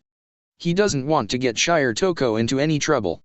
Do I have to? He keeps avoiding eye contact and hopes that the commissioner won't push the issue. Turns out, he doesn't really have to. You said former licensed hero. Does that mean this person is operating as a vigilante now? Tsukachi begins drawing his own conclusions instead. I don't really know what the legal situation is, but maybe. Midoriya shrugs as he tries to keep his answer as vague as possible. Considering her past and quirklessness, the response isn't exactly a lie. Not to mention her relative retirement. Fair enough. I won't pry. Tsukachi sighs in surrender before relaxing in his chair. Well, Mr. Midoriya, it seems Eri is in good care and your story checks out despite a few hang-ups. You're clear of any charges and free to go. Standing up to take his leave, Midoriya thanks the commissioner and wishes him a good night. Tamakawa opens the door and the exonerated goes home. Though, free to walk the world doesn't equate to being free of his own mind. He has a lot to think about after learning the truth of his father's fortune and Kurogiri's employment. If Kurogiri had known the whole time, he wonders about his mother. It sends him into a spiral. When he does return to the manor, he goes straight beyond it into the cave. There, he's able to conduct more research on himself and his family using the supercomputer built into the depths. He looks back through all the records until he found and relays them with what Tsukachi copied for him. Then he cross-references the documents with what only he is capable of accessing from his own company. It's laundered money. Blood money. Dirty cash. He considers following what must also be a paper trail but ultimately decides it can wait for later. There are much more pressing matters. Such as the ever-elusive Enigma Riddler whose identity is still unknown. The only clue he's got now is what must have been Himiko Toga massacring as him in the iceberg lounge. It's a lead he'll have to follow and uncover more information on. The horned cowl and cape beckons him to go in like a bat out of hell. But he again decides to unravel the mystery a little more first. The face of Izuku Midoriya is needed for once. He throws on a black coat, pulling the hood over his head. Just as he's about to ride out on a motorcycle, Kurogiri enters the vehicle bay. He stops. Seeing the accused caretaker freezes him like a deer in headlights. Kurogiri is just short of being frantic as he asks, "Sir, where have you been? Your secretary called, and Eri has been asking for you." Midoriya can only hear the concern in his butler's voice. He can't hear the supposed criminal that Tsukashi claimed Kurogiri to be. Realizing that his caretaker is still waiting on an answer, he fixes his head forward on the runway to leave. "Am I not allowed to have my secrets, Kurogiri?" It's a subtle jab at the lie he's been told his entire life that he eventually responds with. "I beg your pardon." Kurogiri doesn't understand in the slightest. The purple wisp of smoke that makes up his body tilts in a shape that inquires an explanation. Unsure of what Eri told him or if Kurogiri is even aware of his being detained, Midoriya brushes it all off by saying, "Tell the board they'll be able to save whatever money they'll have left by removing my chair. The rest can go to funding a dorm at U.A for Eri." Even more baffled, Kurogiri's yellow slants broaden in shock. "Sir? Izuku? I don't understand. Why are..." He's cut off by the sharp intake of a fuel-injected engine. The growl of the motorcycle overtakes his words. "Because there is no Izuku Midoriya, but not the bike's riders." "What are you saying?" Kurogiri starts to reach out to stop Midoriya from riding off but stops short when he sees the man's expression. "Izuku Midoriya is a mask I wear. That I've been wearing since I was a child. But it's become a liability, so it's over now." His face and tone is a lot like the night he made a vow to become Batman. He's devoted to a cause. To his mission. Afraid of losing the boy he barely managed to keep alive after the shooting that night long ago, who may as well have also been shot, Kurogiri takes a step forward. You can't possibly mean that," but what he sees in front of him is shadowed by the hood being worn. The hooded figure of who that boy became looks away. "I do. Izuku Midoriya and his troubles aren't my concern anymore," his gaze fixed forward on the cave's mouth where bats fly out to roam the night. "Where does that leave us?" Kurogiri silently pleads for him not to go. "You have your job. Do it," but the man that the boy has become is cold and distant. Reminded of the boy's father and his other employer before then, Kurogiri begins to panic. He wanted to keep the boy from growing into something awful such as them. Aside that Kurogiri had almost forgotten of himself, perhaps a past life, had intended to help the boy become a hero and not a villain. "No. Us. You and me. If there is no Izuku Midoriya, then who did I care for? Who did I raise? Can you answer me that?" He keeps stepping closer and extends his arms for a hug. Before he can wrap his arms around the one he cared for, he's again stopped.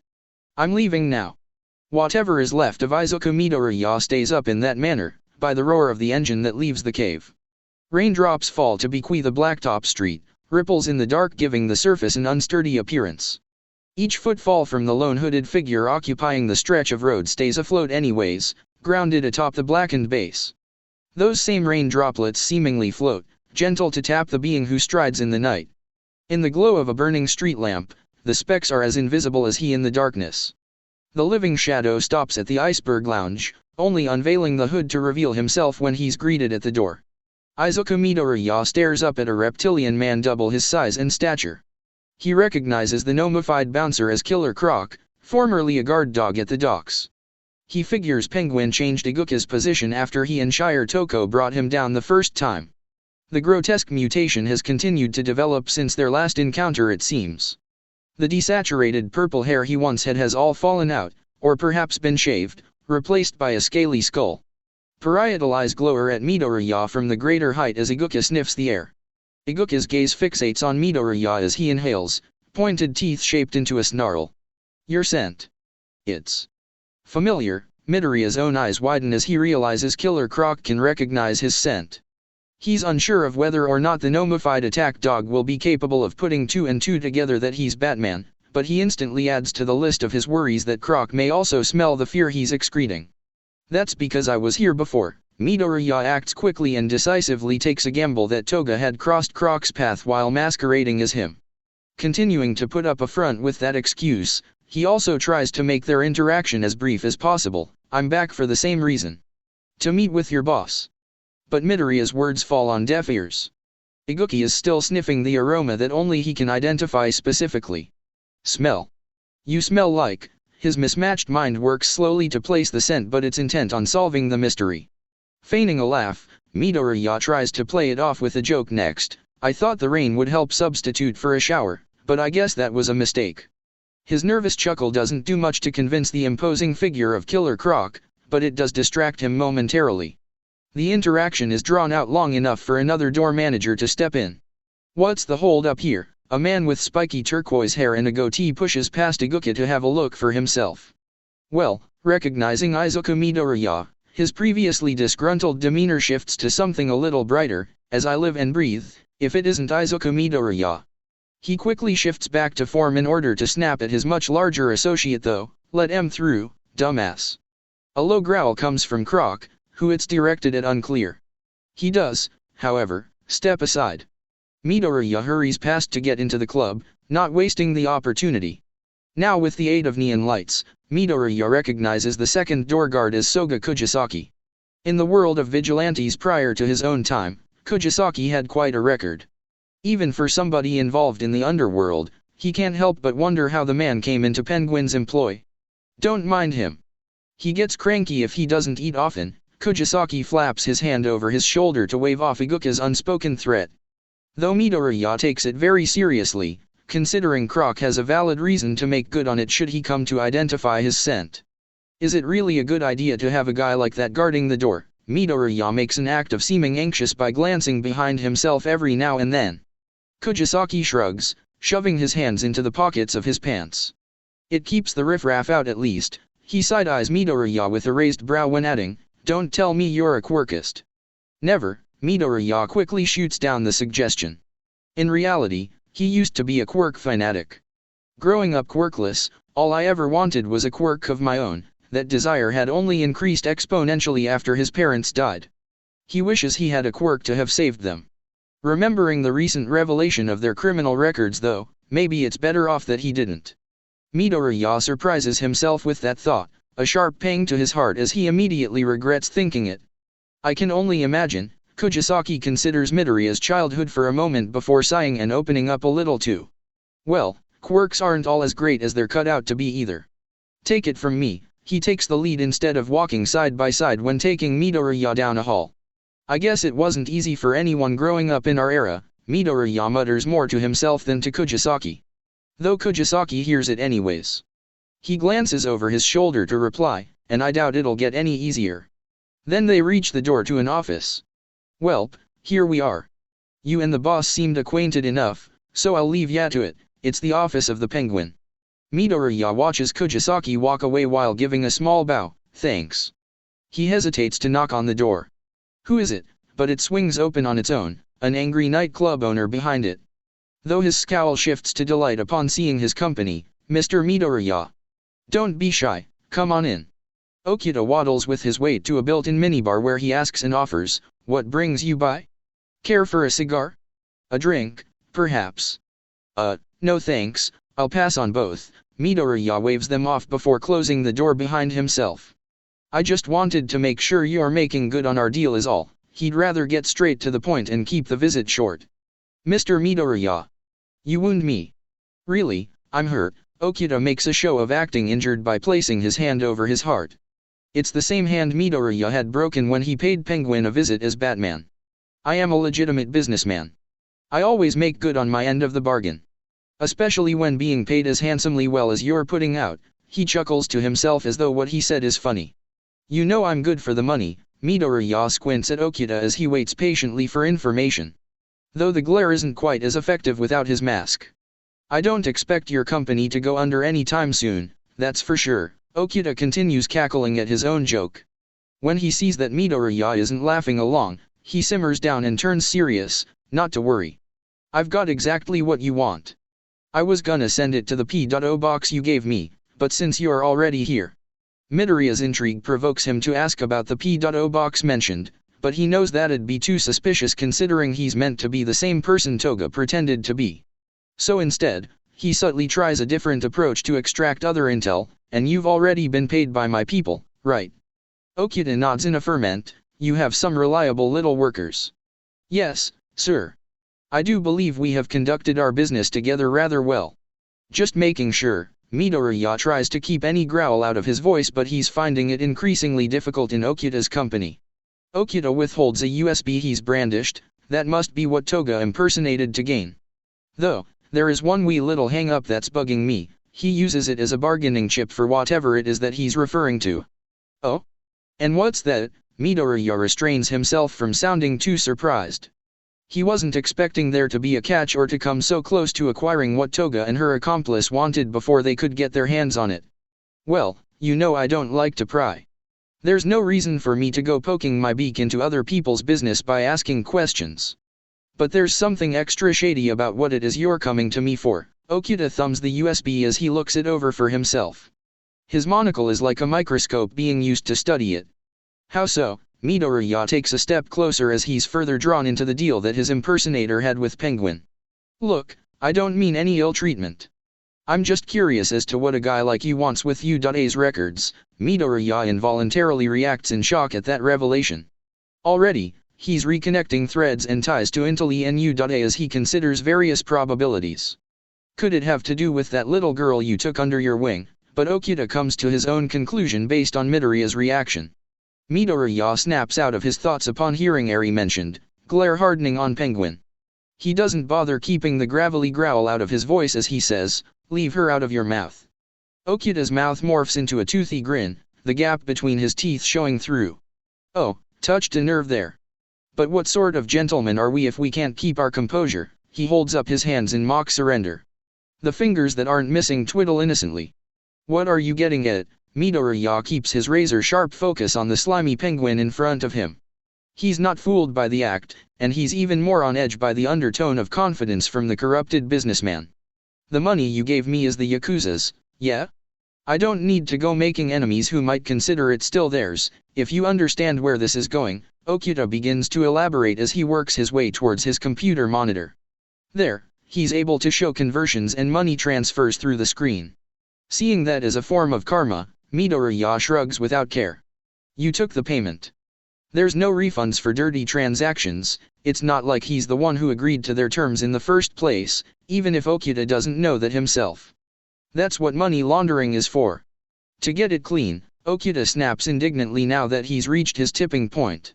The end of the rope for his patience has been reached, spit flying from his mouth as he squawks, the way I see it, you owe me now. I even hand-delivered your order for you. Now where's my tip? Midoriya turns away from the penguin that's furiously flapping his arms. I'm sure you get plenty of tips at the bar. You run a fine establishment. You'll be fine. He needs to shift the power dynamic back in his favor, and this is how he plans to do so. No need to be so stingy when you run such a fine business yourself. Okuda desperately tries to think of a way to blackmail the man prepared to walk out on him and regain control, or are you planning to spend it all on that orphan girl's tuition? He lands on the reason he assumes Midoriya wants the thumb drive in the first place. Midoriya stops at the door, pausing there. I told you to not speak of her. His voice is a low growl, but it's loud enough for Okuda to hear it. Midoriya hadn't actually planned on leaving without the USB in the first place, but now he has more incentive to swindle the penguin. Well, that entirely depends on you. Okuda's smug smile returns now that he thinks he's regained control of the situation. He keeps utilizing what he views as Midoriya's weakness to try and renegotiate the conditions of their unspoken contract. You wouldn't want me to go telling her how naughty her new daddy is, would you? Midoriya reaches out with his hand, grabbing the latch on the door. He turns it, the lock clicking in place. He pulls his hood back over his head to conceal the expression that he's making. It isn't one that belongs to Izuku Midoriya. Even without his mask, it'll be evident to Penguin who it is he's actually conducting business with now. You're not going anywhere near her. Midoriya turns around to face Okuda, but his facial features are shrouded in the darkness that he's excreting through his aura. Sensing the extreme danger that he's in, Okuda nearly trips over his desk while backing away. Now wait just a bloody minute. He holds out a three-fingered hand in an attempt to hold Midoriya back. It's the same one that got broken the last time. It's now broken again. Okuda crows as loud as he can, a mixture of pain release and a call for help. Midoriya snatches away the USB that he came for before breaking into a sprint for the window. He knows before Killer Croc comes barreling through it that the front door wasn't an option. The reptilian Noma gives chase when the hooded thief leaps through the glass, both of them launching themselves into the wet world where predators play. Midoriya lands on a parked car, caving in its roof. He bounces off of it by his heels, moving with his continued momentum. When Iguka lands on the same vehicle with his added weight, it's crushed entirely. The crocodilian beast roars before pursuing the runner. Midoriya avoids the crowded sidewalk and busy street, not wanting to put any of the pedestrians in danger when it comes to Croc's warpath for him. Instead, he darts for a dark alley. It twists and turns with various corners, the back exits of shady businesses on either wall's side. Graffiti screams profanity for him up to the point of reaching a dead end. While that would mean doom and damnation for anyone else cornered by Killer Croc, for a person who's trained to peak physical condition, he's able to meet the obstacle head-on. His sneakers scrape the brick walls as he bounds from one side to the next, carrying himself up the heights towards the roof ledges. Just as he's about to reach the top, his leg is grabbed by the massive monster below. Iguka slams Midoriya into the ground with a single downward motion. The impact rattles Midoriya's bones and his back bounces against the pavement. Already, he's got all the wind knocked out of him. From exerting himself earlier and now this body abuse, he wheezes harshly to grab greedy intakes of air. The massive Croc reels his fist back, about to end it all as quickly as it started. But Midoriya rolls to the side in the nick of time to avoid being crushed. The ground shatters and cracks instead of his bones, but he feels the quake from the earth reach him just the same. The apex predator roars, rain splattering in a mix of saliva, enraged that he missed. Midoriya scrambles to get to his feet, narrowly avoiding a secondary swipe of the beast's fist barreling towards him again. He tumbles backwards from a gust of wind pressure, crashing into a pile of collected trash. Loaded bags spill out of a few garbage cans, not enough to hold how much waste there is. Midoriya reaches for his waist, forgetting that there isn't a handy utility belt there to save him. He wishes he had just stealthily taken the drive from Penguin as Batman, thinking he could have avoided this fight or been prepared for the inevitable that way.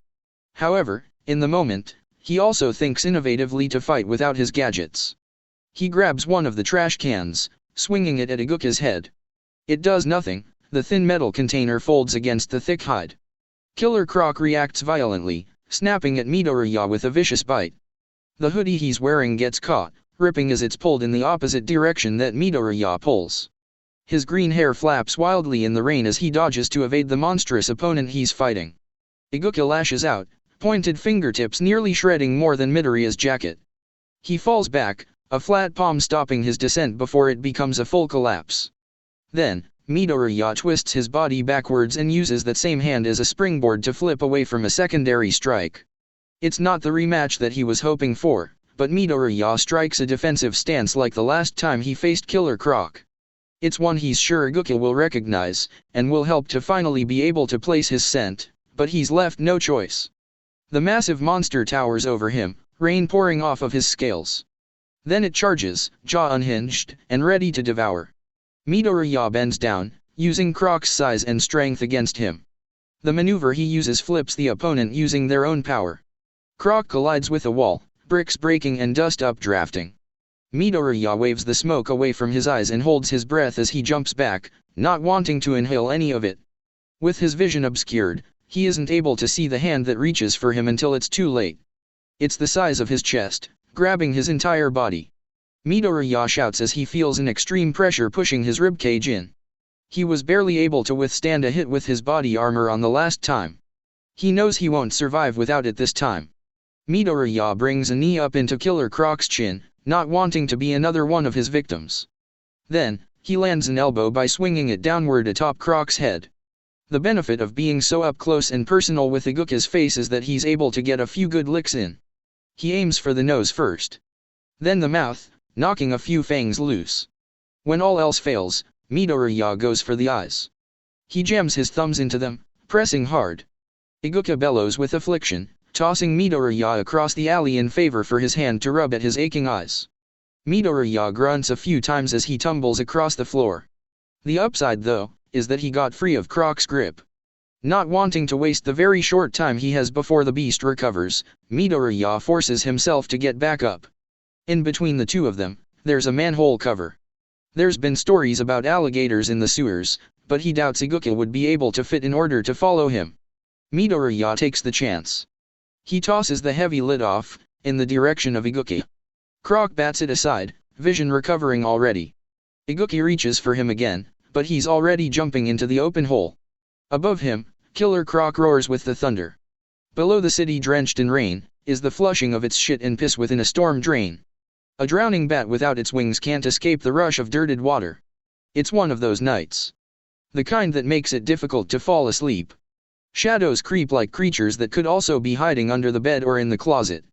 Floorboards creak as though they're being stepped on, noises occupying what should be an empty ambience. The paranoia of a boogeyman keeps Melissa Shield wide awake. She tosses and she turns in bed, not daring to close her eyes now that they've adjusted to the dark enough for her to see. Well, as much as she can see without her glasses on. When Shield hears a thump louder than the other odd noises that her house makes, she reaches for those glasses to better enhance her vision. If she can't go asleep now, then she definitely won't be able to close her eyes unless self-assured that the sound doesn't belong to an actual person or monster. She throws her bed sheets off and climbs out of bed to investigate. Shield is as quiet as a mouse herself, taking light steps outside her bedroom. There, silhouetted by the moonlight gleaming through a window, stands a figure shaped like a person. Shield's heart skips a beat, her mouth opening to scream in alarm. Nobody ever actually expects to find someone or something as the source of nightly commotion. Yet this time, she's found the Night Walker responsible for it all. Or, so she thinks. Until the figure steps deeper into the room so the moonlight reveals their features. Hi, Izuku Midoriya awkwardly waves with a wince when he sees her reaction. Though startled doesn't even begin to describe the way Shield is feeling, she does take notice of his disheveled appearance.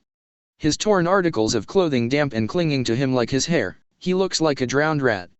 You look like shit, she tries not to sound too concerned but urgently ushers him to her couch either way, sit down. Are you alright? Still rather bashful, Midoriya rubs the back of his neck and takes a seat. Yeah.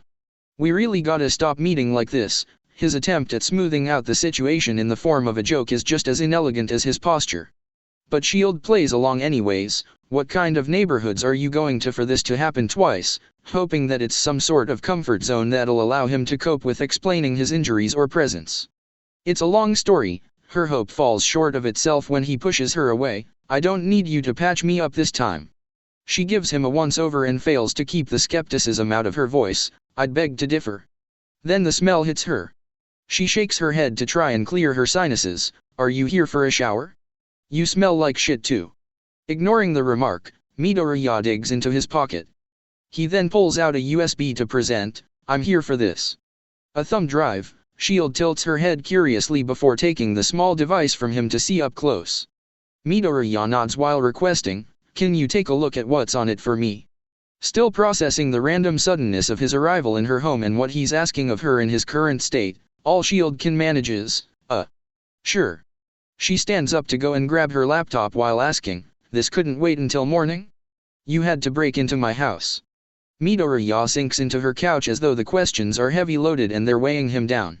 It couldn't wait, his voice takes a tone that tells her he's serious.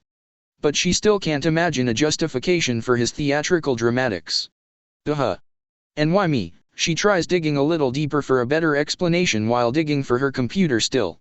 Midoriya closes his eyes as he takes the moment he needs to answer that question. He himself doesn't know whether it's due to rationalization or his emotions being compromised. He could say because her house was the closest again. Or that he wanted an excuse to see her. He just can't explain his reasons for avoiding Kurogiri in his own home. So he settles on, because you're the only one who I can trust right now. Shield falters when she hears that. Her face starts to heat up, but she quickly stifles the feeling by swallowing it down. Okay then, she sets her laptop up and turns it on while prying for more. If you trust me so much, then why not tell me how you really got so battered up? Midoriya exhales through his nose, just short of being a mild form of amusement. When he gives his response, Shield is pretty sure that he does find it all humorous in some way, Same reason I smell like I wrestled an alligator in the sewers. Because I did. Fine. Keep your secrets. She rolls her eyes while plugging the USB he gave her into her laptop's side socket. In a matter of seconds, she's given a prompt. It looks like this thumb drive has its fair share of secrets too. It's encrypted. What's the password? Shield sighs as she glances over her shoulder with the expectation of an actual answer to this question at the very least. But Midoriya sits up, looking back at her. Her expression matches his when he asks, "It's lock protected." Wait, is this not yours? It's her turn to look and sound confused. If this entire ordeal weren't already strange enough, he's just gone and made it weirder. He waves off the question in favor of asking his own, "Are you able to get in or not?" "I'm not sure." Shield frowns as she returns her attention to the prompt on her screen. When she clicks and reads all that it's giving her, she's even more baffled. There's a riddle for the password hint. Midoriya moves from her couch to looking over her shoulder so he can read it for himself. What perspective can still be seen the same when in reverse or looked at from others? Shield ever so slightly tilts her head as she mulls the riddle over and guesses, at an angle. No. It's more complicated than that, but Midoriya shoots the attempt at an answer down and tries working around the riddle. Can't you just bypass this? Shield shakes her head and crosses her arms, admitting momentary defeat, not without a supercomputer and a lot more time. Midoriya hums as he weighs his options. He does have a supercomputer, but potentially not a whole lot of time. He also wants to avoid running into Kurogiri for as long as he can prolong. He starts to ponder the riddle. He thinks that if the game master is Intali, she must know about his identity. Perhaps, even if the enigma of an enemy isn't her, they may still know he and Batman are one and the same. Which means someone of their stature would tauntingly tease him. Thinking from the perspective of a bat, Midoriya twists the laptop so that it faces upside down. "Hey, what are you?" He ignores Shield's protests as he looks for any chance that his hunch is correct. Shield stops short, seeing the same clue that he finds. The code that had been running along the surface was flipped using letters instead of ones and zeros. However, that would only be decipherable from this POV. Midoriya returns the laptop to its ordinary position and types into the answer key, upside down. However, when he hits the enter button, access is still denied. Shield's face scrunches in disappointment as she says, "Looks like that wasn't it." Midoriya's eyes return to the letters that flutter along the screen. He watches them carefully, noting that they're the same ones and not the entirety of the American alphabet. Fortunately for him, he knows the English language well enough to put two and two together. He types in "Bamop Apiston" and hits the enter button a second time. The password gets accepted. When he sees Shield eyeing him inquisitively, he explains to her how he figured out the solution to the puzzle. You can spell the words upside down and in reverse with other letters of the alphabet. Different perspectives, but still the same. The elaboration has Shield scoffing in disbelief. Quite the password, she huffs to herself. The small pout is over not solving it herself, Midoriya imagines. Let's see what was so important to keep hidden, but she does do the liberty of handling everything else. Her fingers fly across the keyboard and she opens a command board with all sorts of orders written into it. That's weird, she's more perturbed by that than the riddle. What is it? Midoriya glances between the code and her as he tries to see what she sees. This algorithm looks familiar. It's not the one U.A itself used, it's more like a breaker than a secured network, but still belongs to that same one. Her explanation isn't as easy for him to comprehend as his was to hers earlier though. A virus, he takes a guess at what she could mean. But guess is wrong, not exactly. Shield opens a separate window to use her internet browser. This is when the dark web comes in handy. Midoriya raises a brow at that, but refrains from making any sort of comment. Then Shield says something that has him craning to look at the screen again. Oh my. This is the same network that was used to hack into U.A long ago. When Gentle Criminal and La Brava interrupted an annual festival, his eyes widen as he reads the results that she's gotten from her deep search. What would somebody want with this? Shield looks back at him in the hopes that he'll have an answer that isn't foreboding. But the least foreboding of reasons Midoriya can muster is, unless it belonged to them originally. And that actually makes sense to him when he considers the possibility. Manamae-ba, La Brava, had been the partner of Gentle Criminal.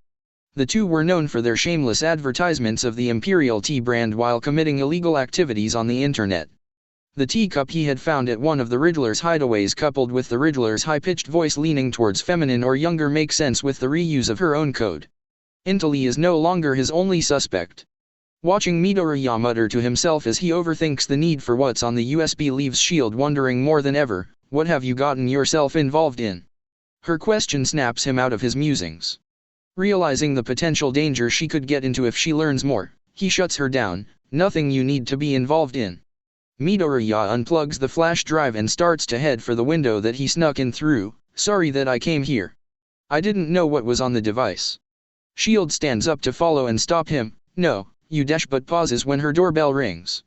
She and Midoriya freeze like deer in headlights, turning their attention to the door.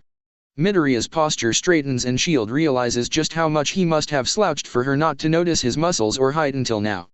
Expecting somebody, even his voice has a much more hardened and focused tone.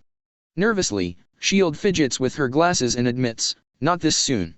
Meaning, Midoriya shoots her a look. I kinda texted Hatsum a little while after you got here. She shrugs and turns away from him to hide her shame. Why? He's too confused to notice her heading for the door until it's too late. Wait dash. Fortunately, it does happen to just be Hatsum and not some psycho with a gun or Killer Croc having followed Midoriya's scent. Hey, Muscles, the inventor extraordinaire greets her boss while raising up a big metallic briefcase. I brought your new suit. At the mention of a suit, Midoriya blinks questionably. She told me what your secret project was for her and.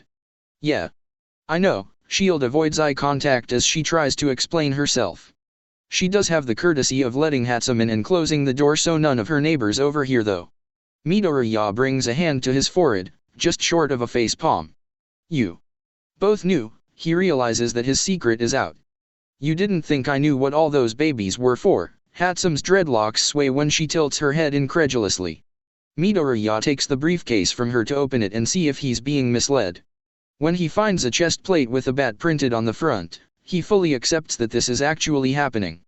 I didn't think you cared. He sighs heavily now that he has to deal with the two knowing about his alter ego. What kind of irresponsible mother would I be if that were the case, and Hatsum's comments like that aren't helping. Oh god, he really does allow himself to facepalm this time. His hand remains on his face when Shield chimes back in, so. How about telling me that long story now, Batman? The shadow of a bat illuminated in the sky overlooks Japan, the same as the rooftop from which the symbol radiates. How one light can shine brighter than an entire cityscape is a riddle more puzzling than the ones that came from an actual Riddler. And yet, it's a question that goes unanswered for the sake of accepting what merely is.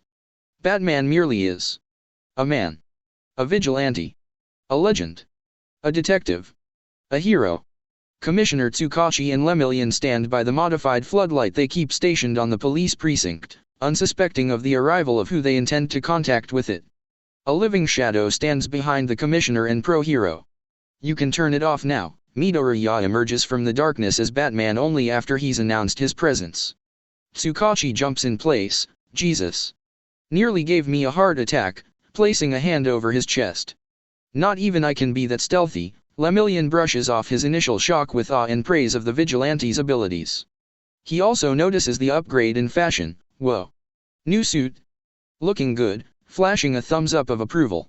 Batman ignores both of their remarks, getting straight to business by asking, why the signal? Remembering the vigilante isn't one for small talk, Tsukachi is quick with his last comment, didn't know if you were alive according to Mind Jack and your leave of absence. Then provides a rough recap from his end, quite a lot happened lately. We had a lead on Penguin that we were hoping could finally help us nail him to a cross, but it just so happened to fall flat, unless we arrest Izuku Midoriya too. Batman furrows his brows behind his mask at that. He had thought his alter ego had already been cleared, so he says, Midoriya is innocent. Tsukachi nods along in agreement. I know, I saw to figuring that out for myself. But soon after realizes what the vigilante said and asks, wait a minute, how do you know that? Batman refrains from cursing under his breath. After the whole fiasco with his arrest, the Iceberg Lounge, and his identity being outed to two chaotic women, not mentioning the scandal with Kurogiri and his parents. He's too tired to carry on into the night. It's a struggle to come up with an excuse, his mind too strained. He supplies me, so lands on one that he immediately regrets. Hence the new suit, Lemillion nods as he eyes the upgraded outfit a second time. That explains the gadgets. Tsukashi also nods in understanding as he connects a few dots. It's him who Midoriya worries about the most, considering the commissioner was a detective before his promotion and has the qualified mind to make a deduction of identity. Is he working on Batman Inc. now? Lemillion's quip earns a glare from the already aggravated vigilante. Togata holds up his hands in mock surrender, joking. Joking, a bead of sweat rolling down his forehead as he tries to apologize. Returning to the task at hand, Batman digs into his utility belt to hand over the thumb drive he had acquired from the Iceberg Lounge. I have new dirt on Penguin that may be able to help you make an arrest. He has no problem forfeiting the intel now that he no longer has any use for it. Does it have to do with our mysterious Riddler? Tsukashi takes the USB from Batman's gloved hand to have a closer look. While the aged law enforcer is inspecting the small plug-in, for better or worse, it does, Batman confirms the commissioner's question. Tsukashi grumbles, figured, while shoving the device into his coat pocket. It'll take time to get a warrant. I suggest also assembling a team of some sort. Penguin has a peculiar bodyguard. Batman recalls his encounter with Killer Croc due to the phantom pains that run throughout his body in that moment. Lemillion laughs like the vigilante just told a joke. I doubt there'll be any match against me. His bicep bulges when he flexes for emphasis. Perhaps. But don't get too arrogant. Batman doesn't doubt All Might's successor's power output but warns him of being too cocky. Being overconfident never ends well. So this is all we have on our enigma, huh? Tsukashi switches the bat signal off as he winds down the conversation. Mine Jack's trail went cold too. He wanted me to thank you for saving him, by the way. Recalling the underground hero and the danger he had been in when getting involved, Batman replies, tell him to stop following it then. Then he adds, I've got another potential lead anyways. You do. Togata's cape whirls the same way Tsukashi's overcoat does when they each pivot to face the vigilante. Potentially, Batman emphasizes his word usage before committing to the so-called lead. I need to ask you for a favor.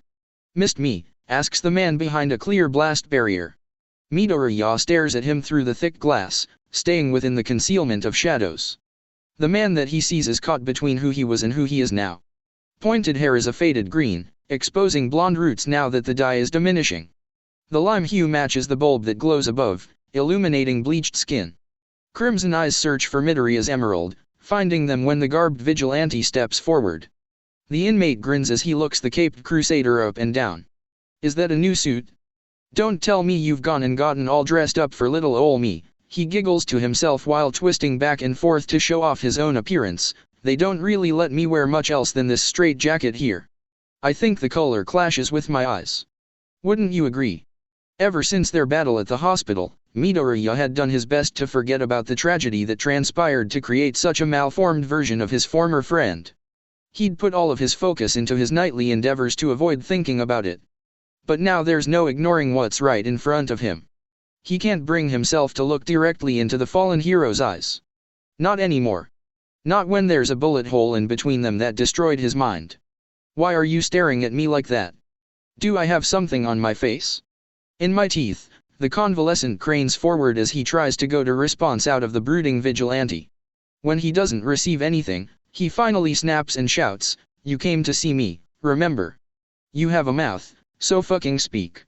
The angry outburst is what manages to get through to Midoriya. The furious expression on his former friend's face is much more recognizable than an eerie smile. Batman swallows down his emotions, reining them in with a hoarse whisper, Kukin. Katsuki Bakugo, or what's left of him, laughs at that. As persistent as ever with that shit nickname. I never could tell if you were playing a joke on me like I was when calling you Deku. He returns to a nonchalant form of manner by leaning back into his chair. Midoriya sits across from him, occupying his own chair. You're sounding more like yourself again. They've been giving you proper treatment. He continues to search for any remnants of his friend through the stained glass. But all he gets in return is another shrill laugh. There's no fixing my brain. Do I really need to get the word damaged tattooed on my head for you to understand that? Midoriya looks away, staring down at the floor. His gloved hands curl into fists, tightening and trembling at his sides. I don't believe there's no hope. There's always hope. He has a difficult time believing his own words, but his voice stays steady somehow. Though he's pretty sure Kukin sees right through it anyways. Don't tell me you're a Lemillion supporter. Bleh. If I could throw up without being quarantined, I would. The con's remark gets the vigilante to look up at him again.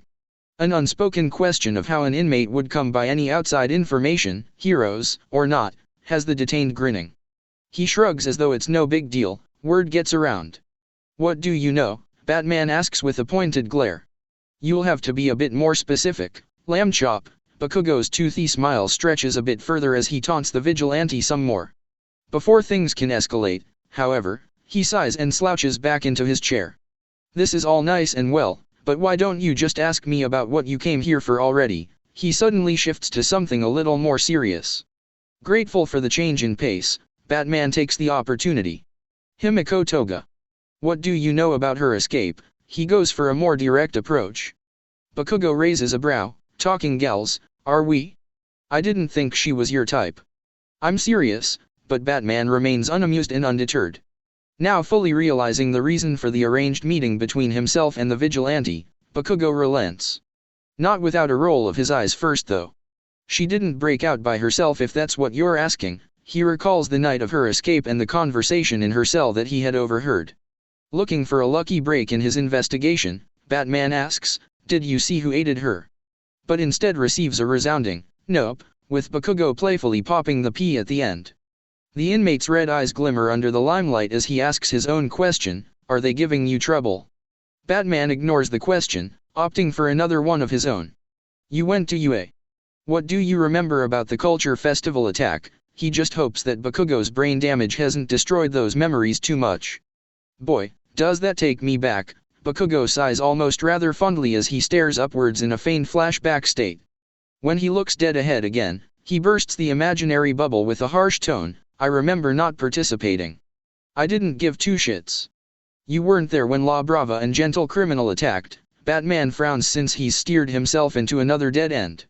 He doesn't know whether information is being withheld or if he's simply being led on as some sort of gag, but it's beginning to become evident that it's either of the two. You think those two nobodies are who broke Toga out?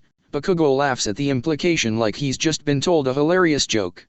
When he's finished with his giggle fit, Kakin shakes his head in disbelief. I thought you were smarter than that, nerd. Chair legs scrape against the floor when Batman abruptly stands up. He turns, his cape twisting with him, before heading for the exit. This is getting me nowhere, he grumbles more to himself than to the remnant of his friend. Leaving already? It isn't like you to storm off when upset, Kakin calls after the vigilante, they must really be getting under your skin. Giving you a real challenge, are they? Midoriya pauses at the exit, just short of turning the door's handle and leaving. He glances over his shoulder at his former friend, you're the only one getting on my nerves. If you're not going to be the least bit helpful, there's no reason for me to waste my time here anymore. Bakugo's unnerving smile reminds the vigilante of Toga's bloodthirsty grin. I was just making sure. The inmate takes the Caped Crusader's words as some sick form of validation. He rolls his head, cracking his neck. Still. You must have been desperate to come see me, and never once does the smile leave his face. Then again, maybe you were just looking for an excuse all this time. Batman returns his gaze to the exit as he responds, I doubt we'll see each other again if you don't plan on leaving here, and then turns the latch on the door to leave. As he walks out, he says with finality, goodbye, Kakin. But it's only after the door closes behind Midoriya that Bakugo replies back. Oh, I plan on leaving here. Eventually. We'll see each other again real soon, Deku. He eagerly awaits his reunion with his childhood friend and rival. Batman's knees buckle when his feet collide with the next rooftop. He hadn't been keeping count of how many he's leapt onto, but he'd have lost the number by now had he been. All night, the Caped Crusader has been traversing the top of buildings. After the trail went cold on Riddler with his visit to Katsuki Bakugo, he took to patrolling the city. It's been an exhausting output and immense exertion to travel on foot, that he's finally at his limit. His legs give out and he tumbles across the roof he's landed on. His body armor protects him from collecting any more bruises or scrapes, but the rough ride leaves him sprawled out and breathing heavily. The sky has a shade of blue in it as night turns to morning. He stares up at it, allowing himself to bask in the rising sunlight. The way the radiating beams hit the glass windows of the skyscrapers makes for a gorgeous view. He climbs to his feet, stepping up to the ledge of the roof that he's on to overlook the city. Cars are starting to drive their early bird commute to work. Joggers and pet owners are heading out for their morning walks. He recedes from the ledge so that he can't be seen. As much as he hates to admit it, he'll have to head back home now. He can't stay out as Batman anymore. He does suppose he can stay down in the cave, but he has no doubt that Kurogiri will attempt to pay him a visit. The excuse will be to bring him a meal, tea, or coffee. Yet the true meaning of those bothersome visits will be to reconcile. He knows that it's unavoidable. The talk is inevitable. But he's just not ready for it yet. Luckily for him, he has another conversation to get through first. I thought I'd find you brooding somewhere if I looked for you long enough. A feminine voice reaches his ears, but it takes him pivoting to find the source with his eyes. Shire Toko, Batman recognizes the woman immediately despite the goggles covering her face. She's still wearing the same skin-tight leather outfit that she did when they first met. Even so, the vigilante is on guard, not used to being snuck up on. The former pro-heroine turned vigilante raises her goggles up so that they rest on her forehead instead of covering her eyes, allowing the woman a better look at her fellow vigilante. She takes in his appearance, acknowledging the upgraded getup, but noting that the bat insignia hasn't changed in the slightest. You look good, her voice is a soft purr that eases the earlier tension. So do you, Midoriya unwillingly finds himself relaxing in her presence. He takes in her appearance, one that he hasn't seen in a long time. Her yellow eyes match the hue of the sun behind her. Batman quickly dissipates those thoughts and remembers to ask, "What are you doing here?" "Kurogiri called me." Shire Toko rests a hand on her hip as she relays the reason for her return. And that's all Batman needs to hear in order to walk away. He shakes his head as he goes for the next ledge for a departure from the rooftop they're on. Damn it. Izuku, wait, but Shire Toko grabs him by the crook of an elbow to prevent him from storming off. When Batman looks over his shoulder at her to make her release him, he realizes her expression is as gentle as her grip. She lets go of him anyways. Don't do this. Don't be you and shut me out, letting him know she means no harm. Batman holds his stare for a while longer, internally wrestling with his options to go or stay. Eventually, Midoriya decides to ask, "What did he tell you?" Shiritoko's look of concern remains as she answers, "Nothing. Just that something's wrong. That you were ready to give up your life for your crusade again." Batman shakes his head in disbelief before fully turning to face her. He has a tough time reining in his frustration as he counters, "There's nothing wrong with that. That never changed. I gave up my life a long time ago so that I could become what I have to be." But Shire Toko shuts him down by reminding him, "That's not what we agreed on when I left." She stares into his eyes while she asks, "What about Eri?" Midoriya is unable to hold the gaze, breaking away and closing his eyes. "She's going to UA. She'll have friends." He excuses himself from that duty and his responsibility to her with as much resolve as he can muster. But Shire Toko can see that the resolve is very little. He can't bear to look her in the eye and he doesn't believe his own words. "Izuku. Look at me," she demands. When he doesn't, she says it again more softly, "Take off your mask and look at me." Slowly, Midoriya raises his hands behind his head to undo his cowl. He keeps his eyes closed as he removes the mask. He keeps his head lowered. He doesn't hide the shame. Only when Shire Toko places one of her hands against his cheek does he open his eyes. He leans his face into her tender touch as she says, "You know better than anyone that friends won't be enough. She needs a parent, because she's right." But he pulls away soon after, remembering the reason he was ready to give up his lifestyle as Izuku Midoriya in the first place. "Kurogiri was that to me. And now, I don't want to do the same to her. What if I let her down?" He worries about the secrets and lies he has to keep sometimes as Batman and how they may affect the people in his life the way his caretaker's lies and secrets did. That's up to you to change. And whatever Kurogiri did wrong, he's clearly trying to make up for it too, but Shire Toko is ready to assure him. Midoriya has to hold himself back from sighing in defeat. All it took was one little talk and he caved so easily. He also has to admit to her though, "You're right." Shire Toko smiles sweetly as she brushes against his chest. Small, she nestles against him. "I always am." Her teasingly flirtatious tone makes smiling contagious. A small smile gracing his lips, he wraps his arms around her and holds her. He realizes in that moment what he allowed to get away when she left.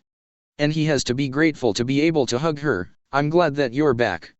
I'm sure Eri will be too." Shire Toko hums in equal elation before looking up at him to ask, "Can I come with you to see her?" "Of course. She'd love that." Midoriya nods and his smile stretches slightly bigger. Suddenly, the dawn of a new day has a much more vibrant meaning to the man. Removing his mask as Batman has allowed Izuku Midoriya to step back into the light. And he isn't alone. Returning to the manor he calls his home, he has a family waiting for him there. He's greeted at the entrance by a cheerful barking. The shepherd and Dane mix bounds into him, asking to be scratched behind the ears by nudging its snout into his hands. "Hello to you too, Ace," Midoriya chuckles as he gives the mutt what it wants. When Ace fixes his sights on Shire Toko, she tries to avoid the incoming slobber attack. "Don't even think about it, dog." But fails miserably when he breaks past her defense and licks her face mercilessly. Ugh. Okay. Fine. Eri joins the fray next, Izuku, running into Midoriya for a hug. "Eri. Good morning," he returns the hug before crouching down more to her level. "Did you sleep well?" "MMHM, she nods. Then she notices the greenette standing nearby, Tomoko. "Hey there. I missed you too." Shire Toko laughs when Eri barrels into her harder than the dog did. "Are you back for good now?" Eri asks from within Shiritoko's hold. The question catches Shire Toko by surprise. Well, she finds herself looking at Midoriya for help, but he's giving her just as inquisitive an expression as Eri. Time will tell. She's grateful for Kurogiri when he arrives to come to her rescue. He places a hand on Eri's head to steer her away while reminding her, "Speaking of time, shouldn't you be getting ready for class, young lady?" Eri groans in complaint, "Ugh, fine." But obeys and goes to grab her school supplies anyways. When she turns, Midoriya notices a fresh wound under an elbow. He stops her before she can run off. Whoa, wait. He recalls the bandages she was wrapped in when he found her and immediately worries about the worst-case scenario. How did this happen? Battle training. It's just a scratch, but Eri waves it off as nothing to be concerned with. She even goes as far to proudly show it off and announce, "Now we'll match." "I don't know how I feel about that." Midoriya feels his face heat up in embarrassment. On one hand, he doesn't want her to be gaining scars for the sake of looking like him. But on the other hand, he can't help but feel a bit of pride for some reason. He's almost ashamed of himself for being a bad influence. Almost. "I think it's kinda cute." Shire Toko leans against his shoulder in order to tease him over it. Ace barks as though communicating with her. Midoriya worries that they actually can speak with one another and that she's more than a catwoman when she says, "See?" The dog agrees. Midoriya lets out a breath that he didn't realize he had been holding. So this is what it's like to have a kid. Will I ever stop worrying about her? He stands back up as he watches Eri get ready for school. Kurogiri joins him at his other side, also watching the girl he adopted enthusiastically prepare for the day ahead. Not for a single second. I don't think any parent does. Even I occasionally still poke my head into your room when you're sleeping to check if you're still breathing. He speaks with a fondness that really resonates with Midoriya. Despite his guardian's history and his family's ties to crime, he can't help but be touched at his heart. He realizes that Kurogiri truly does care for him. Not just as a butler, but as a parent. For him to have ever doubted Kurogiri, he feels foolish. And now, Kurogiri aids him in his crusade. Whether that be a form of retribution or for his sake, Midoriya accepts the penance. He rests a hand on Kurogiri's shoulder and gives it a firm squeeze as he says, "That does sound like something a father would do." Red and blue lights illuminate the night, police cruisers parked outside of the Iceberg Lounge. The radiant ice sculpture bounces the colored hues back, the warm and cold spectrum spinning like a giant disco ball. Plenty of heroes, underground and pro, are ready to attend the party. Mind Jack and Lemillion join Commissioner Tsukachi on the front lines, backed by a warrant and several other officers. Others are in attendance as well, Batman and feminine vigilante out of view ready to enter the club through the back entry.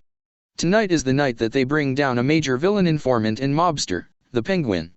Well aware of the task force prepared to end his whole operation, Penguin's first move is to send out his enforcer in an attempt to stall them.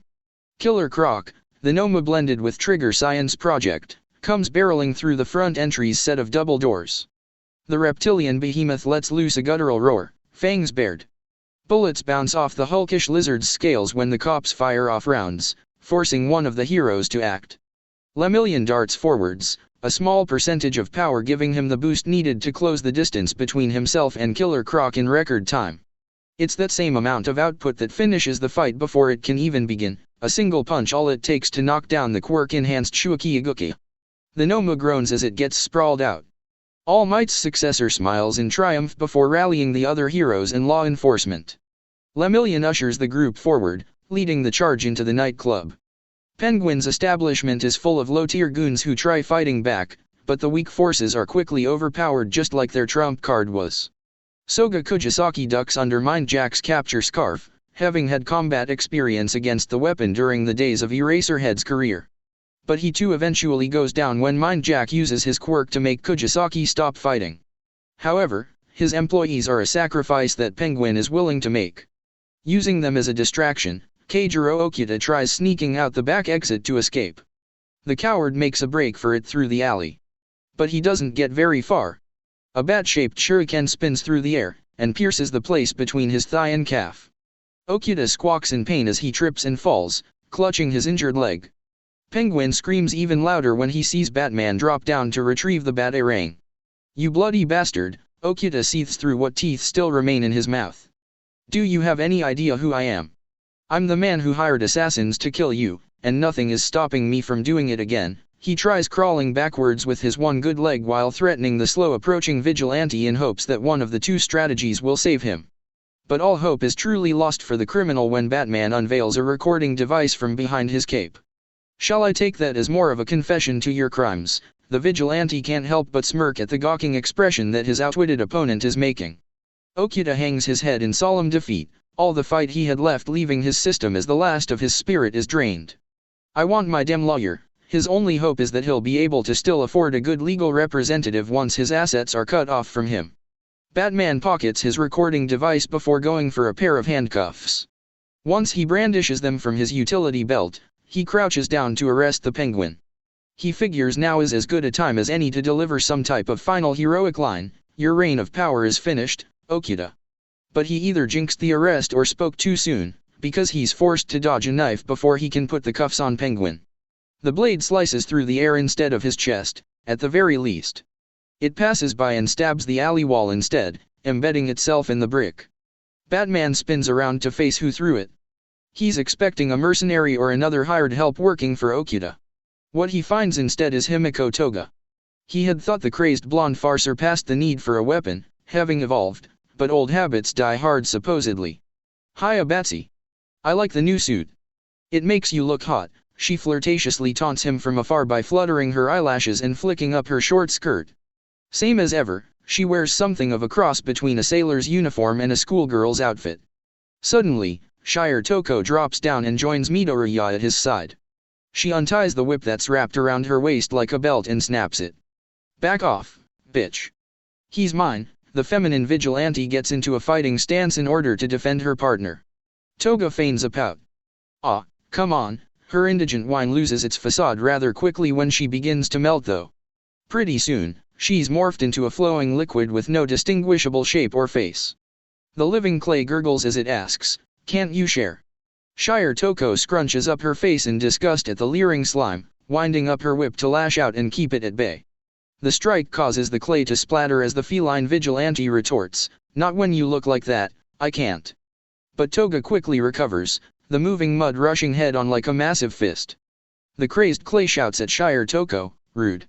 But the vigilante performs a backwards flip to avoid the attack before it can manage to connect. "So, what's the plan to take her down?" Shire Toko lands beside Batman in a low crouch where she takes a brief moment to glance up at him from her poised position. The two vigilantes split up to dodge another attack from Toga before reconjoining on a fire escape. Batman keeps his voice low as he answers Shire Toko, "She likes to talk. We'll use that against her." "And then what?" The heroine shoots another look at her partner, having expected more.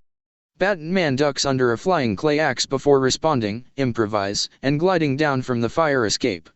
Toga trails behind the caped crusader as he sprints for a dumpster. When Batman leaps over the metal container, he slides across the top to reach the other side, and then attaches two silver circles. The shiny devices activate and launch the dumpster like ignition to a rocket. Toga's malleable form takes the hit easily, resulting in no lasting damage, but the maneuver does slow her down long enough for Batman to get out of her range.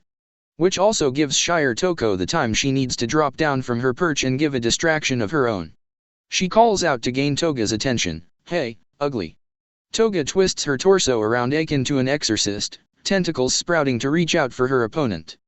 The additional appendages slam into the ground and snake after Shire Toko as she spins and somersaults to strafe the limbs, name-calling. "Is that the best you can do, cat lady?" Batman throws a few of his batarangs in an attempt to help, but the uniquely shaped shurikens just harmlessly sink into Toga's clay body. He then does the next best thing and tries to verbally draw her focus away from Shire Toko. "What are you doing here, Toga?" Toga raises a limb, spikes jutting out from the top of its spherical shape. Batman jumps back and dodges the attack as she answers, "Because you are, bad boy." The vigilante pauses to question her further, "You're targeting me?" But Toga leaves no time for breathing room, maniacally laughing as her clay form spirals like a liquid tornado and launches pointed fragments from the vortex, something like that. Both Batman and Shire Toko are forced to take cover to avoid being turned into pincushions. The spires stab into several sections of the alley, but the dynamic duo manage to get behind objects where they're able to remain unscathed. "If you just wanted to get his attention, you should have tried wearing spandex or leather like me," Shire Toko taunts Toga from her corner cover to keep the dialogue-driven diversion going. But all that accomplishes is another heavy-hitting attack directed towards her. Toga forms a long tail that slings around and destroys a brick wall. The debris forces Shire Toko to run from her hiding spot and straight into a secondary strike. "I don't need your dating advice, kitty litter." The feline vigilante bounces twice across the alley before spreading like a starfish that's been washed ashore. "Kitty litter. I've got to hand it to her. That was a good one." She groans in pain and breathes heavily from exhaustion as she takes a second to recuperate. Taking Toga's focus off of his fallen comrade, Batman throws a handful of exploding capsules that detonate on impact. The clay burns at the corners of connectivity while trying to retain its shape. "Hey. That coulda hurt me." But Batman is too busy checking on Shire Toko's well-being to notice. "Are you okay?" "Been better." Shire Toko rotates her shoulder to work out the pain but nods nonetheless. Batman reaches into a compartment of his utility belt, "Take these," and places whatever he pulls out into his fellow vigilante's hand. Shire Toko uncurls her fingers to see what he placed in her palm, surprised to see tiny blue pellets. "What are they?" "Pain pills. Vitamins. Liquid nitrogen capsules." Batman helps her stand while explaining the plan. "The pods may be able to freeze her movements long enough for us to take her down." And she nods in agreement that the strategy can potentially work. Not a bad idea. "Okay, let's do it." The two separate to cover opposite sides of Toga, making the femme fatale choose who to target. The crazed clay goes for Shire Toko first, assuming she's still weakened. But the feline vigilante is quick on her feet, springing from the floor to a ledge and then over Toga. "Splitting up already? I thought you two were cute together." Toga gurgles from her melted mouth as she tries to keep track of the dynamic duo's separation. They reconvene almost in that same instance, each throwing their freezing pellets at the villainess. "Chill out, girl, nobody said anything about us breaking up," Shire Toko quips as the clay begins to harden from the quick frosting residue. "Seriously? A nice pun." Batman looks at Shire Toko slightly disapprovingly. But the feline vigilante isn't too apologetic, shrugging off the criticism. "I thought it was funny." She doesn't consider Batman the expert on humor anyways. "I did so too, especially when others find the joke funny. Such as the symbol of hope himself, Lemillion." The #1 hero arrives in a flourish of his red cape, shattering the ice statue of Toga's clay form. He grins over having arrived in the nick of time, but stops when he notices Shire Toko. "Wait, are you Batman's girlfriend?" Before he can get an answer, Toga interrupts by reconnecting her separated fragments. "What does that make me then, huh?" "His whore," she speaks with a venomous tone that gets everyone's guard back up. Batman steps forward, drawing a batarang. "Save your questions for later." Toga is still active. "Batman. Look," but he gets stopped by Shire Toko grabbing his throwing arm. The vigilante listens, turning his attention upwards to see what it is that she's spotted.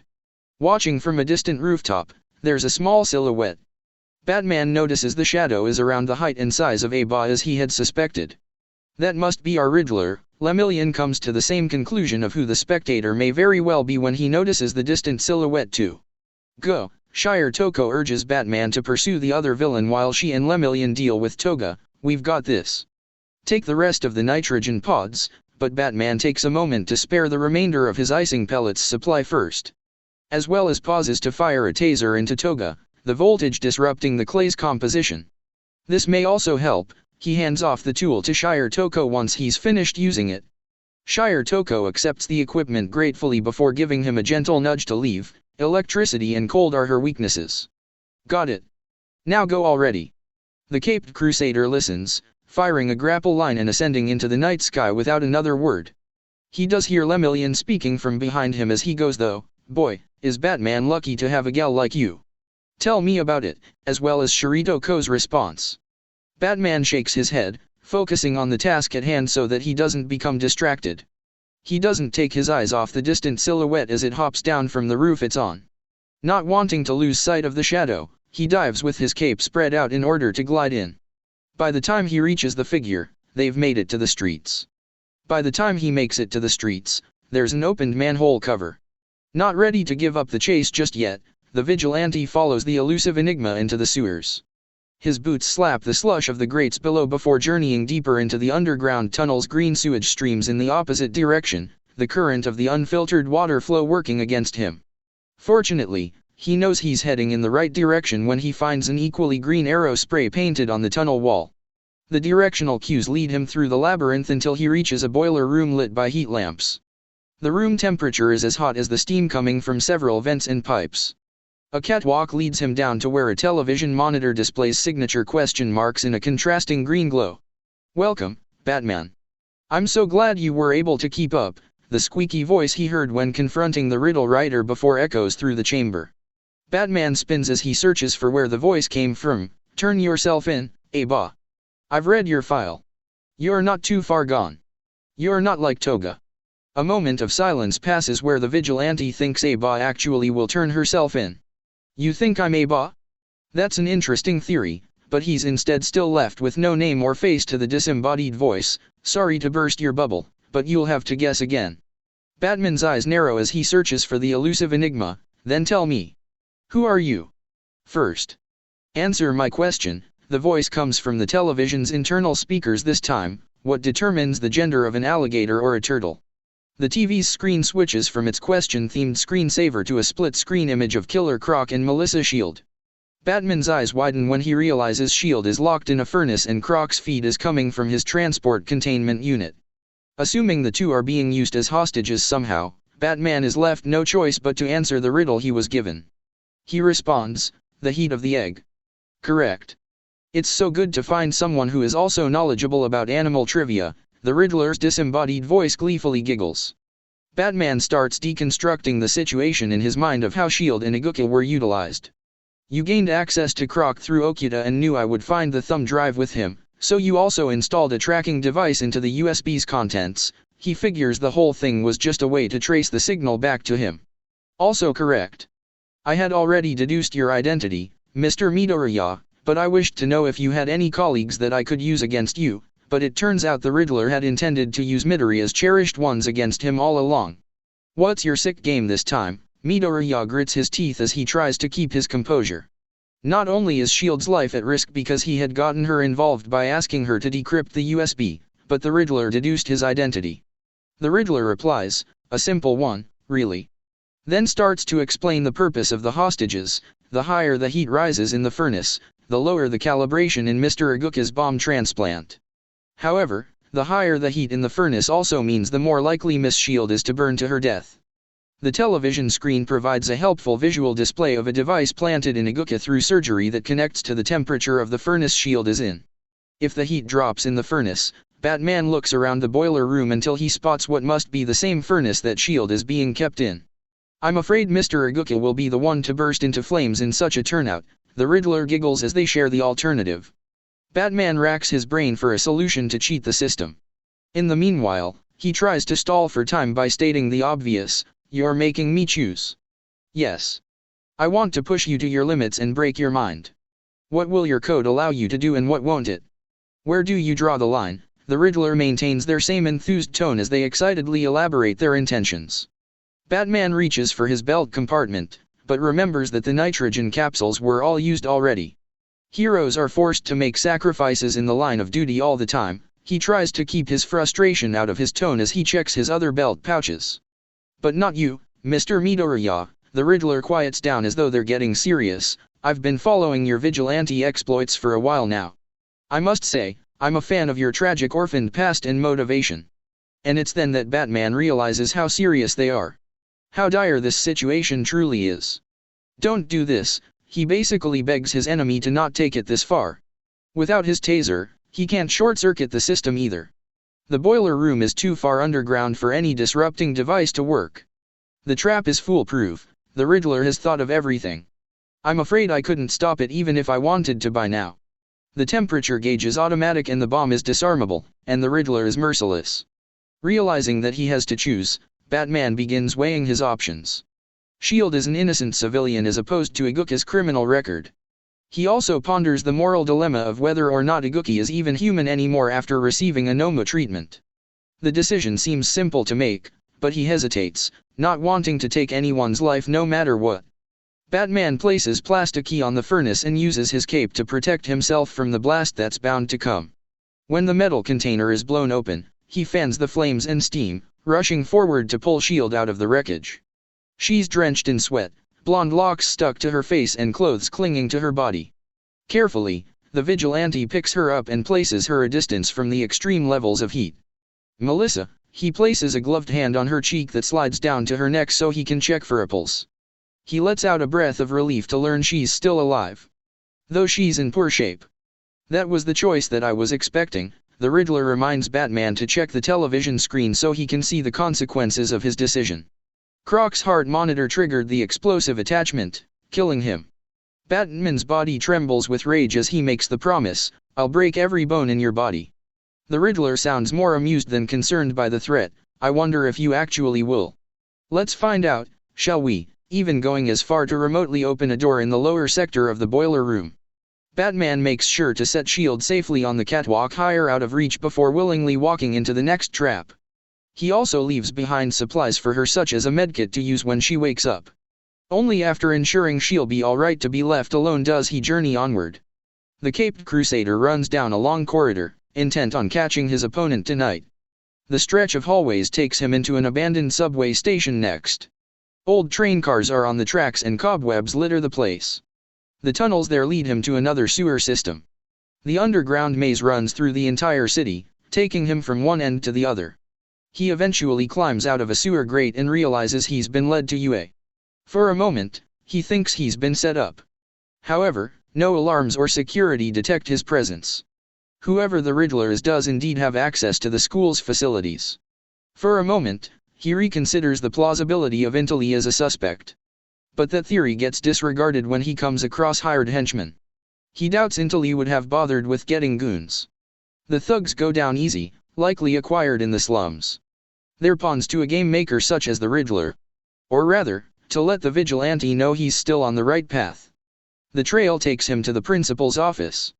It's there and then that he figures out who the culprit is. The connections and ties to UA. The intellect. The insight required to pull all of this off. The means of having the resources to do so. The voice. The size and stature. It all adds up. The former principal of U.A, Nizu, sits at the desk with his paws folded. Batman tosses one of the goons he's beaten so that they land at the center of the office. Sorry to get blood on your carpet, the Dark Knight stands in the doorway across from the white animal. I quite liked that carpet, Nizu frowns while glancing over his desk at the unconscious thug and the blood that's sure to stain. Batman stomps forward as the animal hybrid carries on, I've always liked this entire office. When the vigilante reaches Nizu, he grabs the rodent by his lime waistcoat and hoists him up face to face. I like it so much that from the moment you entered, this office has been pumped with an odorless nerve gas. Batman pauses, evaluating the creature's words. He hopes to call a bluff, you wouldn't risk it affecting you as well. It's effective. I assure you, but that hope is snuffed out just like his vision, only to humans though. Batman falls over, joining the goon on the floor, also rendered unconscious. There's a bat. Always, there's a bat. Watching. Waiting. Waiting to take flight after and only after. It's hanging upside down from a street post, wings furrowed and enclosing all the heat from the light bulb for itself. Down below, its shadow shrouds the silver glint of the gun that goes off in the illumination.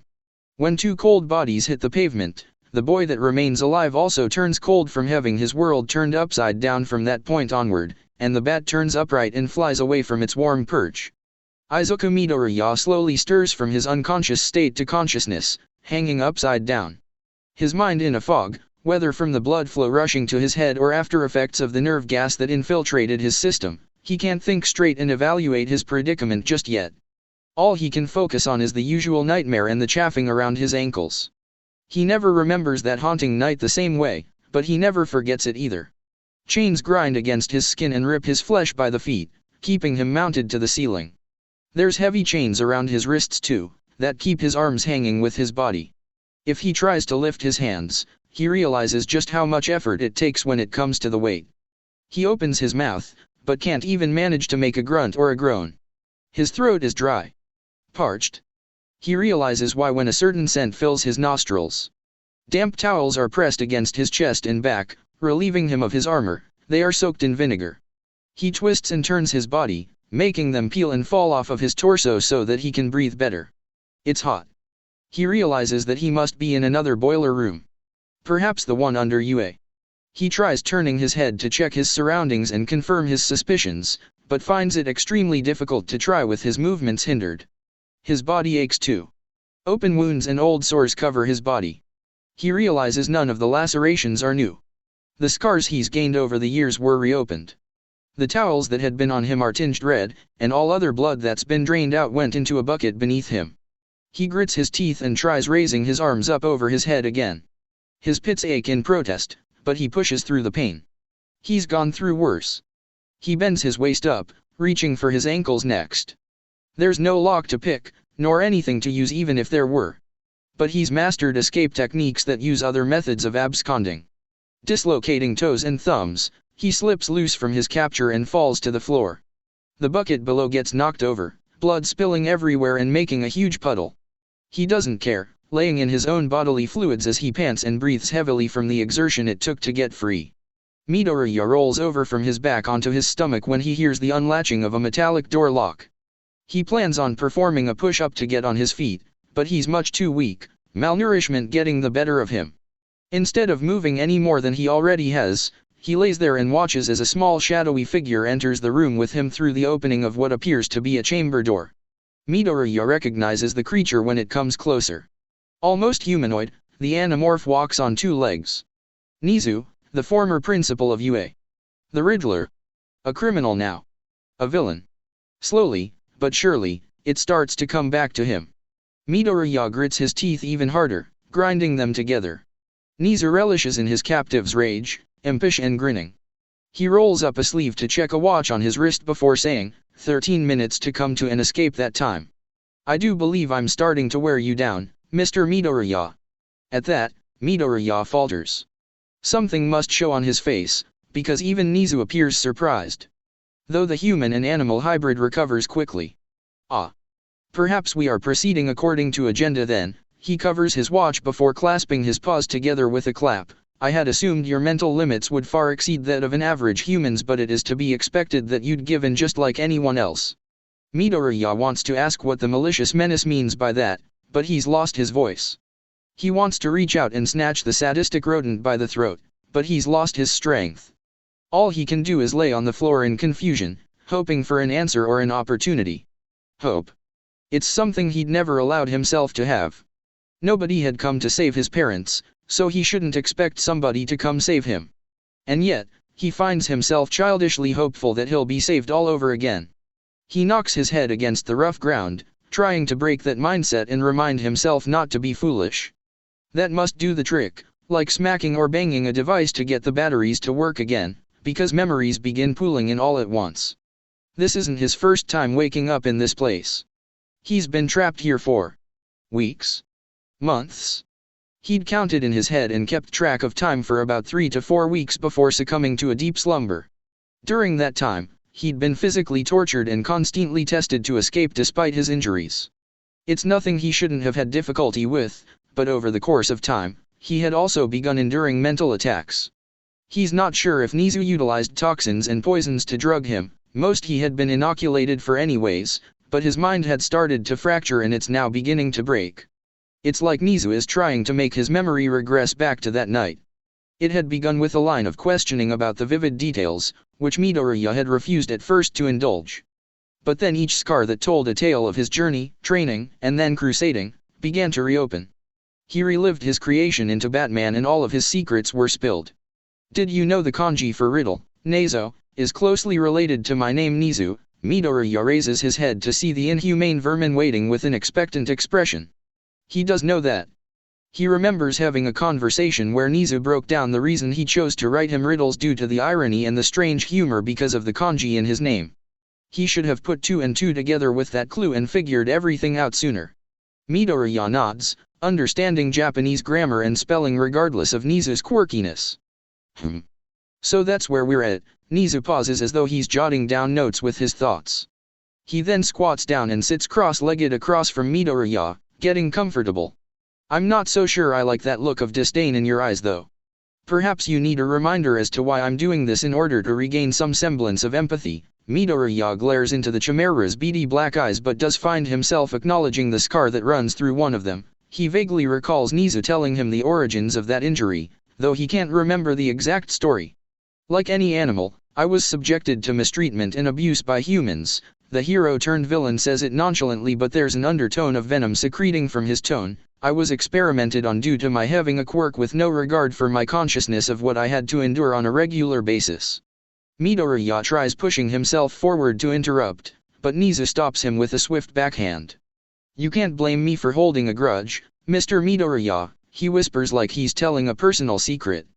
Midoriya turns his bruised cheek back towards the villain, glaring with defiance. I hated humans for their lack of regard for me.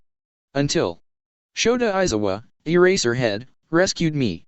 He had discovered the lab's secret experiments on me, the ones they conducted out of the public eye, and exposed them. I had never met a human with genuine compassion for anyone but themselves until I met Aizawa. Nizu carries on with his story anyways, pausing only to add, you reminded me quite a lot of him actually. So, to repay him, I became a hero too. And I learned through him that heroes were more people who cared for others than themselves. That he wasn't the only good-hearted being. Nizu briefly stares off into the distance with a somewhat reminiscent fondness before quickly returning to his former state. That wasn't always the case, of course. Like the lab that had conducted experiments on me and other quirked animals in secret, heroes had their secrets too. Many of them were frauds and fakes. Nizu fiddles with the nails poking out from his paws, staring down at them as though only he alone knows what they're capable of. And that was how I learned that all humans were frauds just like I had formerly believed. They're just deceptive by nature at hiding their true selves. When the chips are down, they're only in it for themselves. Money to get ahead. Children for a legacy. Fame for a lasting standing. Rescue for idolization. Never a sincere humble righteous reason for heroics. A small smile crosses the Chimera's lips. I tried changing this issue by running a school and attempting to teach prospective heroes the true meaning of being heroes with Aizawa as a role model teacher, but that didn't work either. Nizu springs to his feet with a tiny hop, a sudden burst of energy overtaking him. All I received in return was criticisms from the public. Humans wanted to blame anyone but themselves for their own making of society, and it was easier to blame the ones trying to change it rather than better themselves with adaptation to a change. He giggles like the story he's telling is one big long joke. Rather than shut down U.A in an attempt to change the way things function, they just fired me and brought in a new principle. Pin the blame on someone and carry on until they can blame things on their next scapegoat. That's all that they ever do. Nizu begins to walk around Midoriya, circling him as some sort of prey. They would have you believe real heroes don't wear masks. All Might didn't wear a mask. Don't be afraid to show your true face. But you know that's a lie. Once again. It's all about fame and credit. Fake smiles. Fake faces. Real heroes aren't people, they have no identity, they just are. A legend. Nizu stops when he completes the cycle to face Midoriya head on. That's when your influence came into play. After the war, after Aizawa's retirement, you gave me more hope than Togata ever could that there was still hope for real heroes. Nizu crouches down, leveling his gaze with Midoriya so that they're even. You kept your identity a secret. A vigilante in every sense of the word. Not for fame or fortune, but to make a real change. And I found myself intrigued as to why after all this time, after waiting all these years, why it was now that you had come too late. Imagine my awe when I learned your family history. Stemming from the same evil that breeds every other human, corruption, and pride and greed, you turned out different thanks to the death of your parents and their true colors unbeknownst to you. The lack of a quirk's power to perceive yourself as higher than others, you worked hard to put yourself at an equal footing to fight that injustice. Truly admirable. Niza then returns to standing, his gaze looking down upon Midoriya. So I had to test you. I had to see whether or not you were what you appeared to be. Were you a fraud like the rest? Or are you one of a kind? Are you the answer? The solution that I've been seeking to solve the problem of humanity? I brought the truth of your parents to light to see if that would be enough to break you. I tested your morals and your sense of virtues to see if you would be crippled or compromise. His tone becomes darker as he reaches for Midoriya. You remained intact, and so I now must see why that is. And Izuku Midoriya is greeted by a black abyss once again. Suddenly, he's cradled up on a couch. There's a scent of hot cocoa and the warmth of a fireplace. The fire burns brighter than any street lamp, warding off the shadows that seep in through the night. A window tinged blue and white with frost, a blizzard outside, a contrast of pale moonlight. Midoriya feels safe here. No longer a prayer for home, he is home. And he's not alone. Someone is there with him on the couch, running their fingers through his hair. He turns and raises his head to see a woman with long green hair like his own. Mother, Midoriya groggily awakens in a hospital bed. The green-haired woman he had seen in his dreams is still there though, through his blurry vision. When his eyes focus and adjust, he sees that the woman is Tomoko Shire Toko. Shire Toko sits by his bedside, a mixture of various emotions on her face. She stands up and shouts, "He's awake." For all the years Kurogiri had been Izuku Midoriya's guardian and caretaker, not once had he truly seen the sorrow and despair leave the orphan's eyes. Vibrant radiance as bright as green grass, full of life and just as soft, were darkened in the shadows and transformed into hardened malachite. Any smile below his eyeline never quite reached his gaze. The scars, mentally and physically ingrained into the boy as he grew older into a man, were mirrored in the reflection of his sclera where blood vessels stemmed in red lines. Not even when Midoriya had met Shield, Shire Toko, or any other potential woman love interest did that dead stare change. Not even when a new family had been built to replace the one he had lost. A pet dog, Ace the stray hound. Eri, an adopted daughter. It was never enough to revive the life that had been lost that night in the alley along with his parents. But now, the eyes Kurogiri stare into. They are not the same he had gotten accustomed to seeing. Izuku Midoriya lives again. He's covered in gauze, wrapped head to toe in bandages as always. Monitors, a feeding tube and drip, he's connected to all sorts of medical equipment. But there's a different air to the room. His mouth isn't set in a grim line. He's smiling. He isn't unplugging the wires and forcing himself to wobble on his weak legs in order to endure more physical punishment. He's resting. And again, his eyes. Kurogiri would swear by anyone that those aren't the same eyes. They're hopeful. The fondness is glossy and glowing in his gaze. There's a love there that had been lost, now found, and returned somehow. There's genuine happiness. He's happy. Eri matches his expression, a huge smile on her face as she eats a candy apple and swings her legs in a visitor's chair. The girl is still wearing her school uniform, having just come from classes. The two are enjoying one another's company, Midoriya actually spending the time to be a father figure to her. And we even got to pick our hero names today. She excitedly shares with him how she spent her day and he actually gives his full undivided attention to listen. Really? What did you decide on? There's an almost childlike innocence to him that matches Eri's energy. The usual stoic demeanor is gone, he's finally done closing himself off and started opening up. He's even taken up the hobby of writing quirk and hero analysis in notebooks again instead of tactically studying and profiling people. Right this very second, for instance, the pencil in his hand is flying across the page as he jots down potential hero name suggestions for Eri. Eri blushes, looking away from his radiance like she's stared directly into the sun for far too long. Suddenly shy, she tucks a stray strand of hair behind her ear before bringing herself to share, "I was thinking. Robin." When she looks back at her adoptive father to see his reaction, she sees him urging her to continue with an eager nod.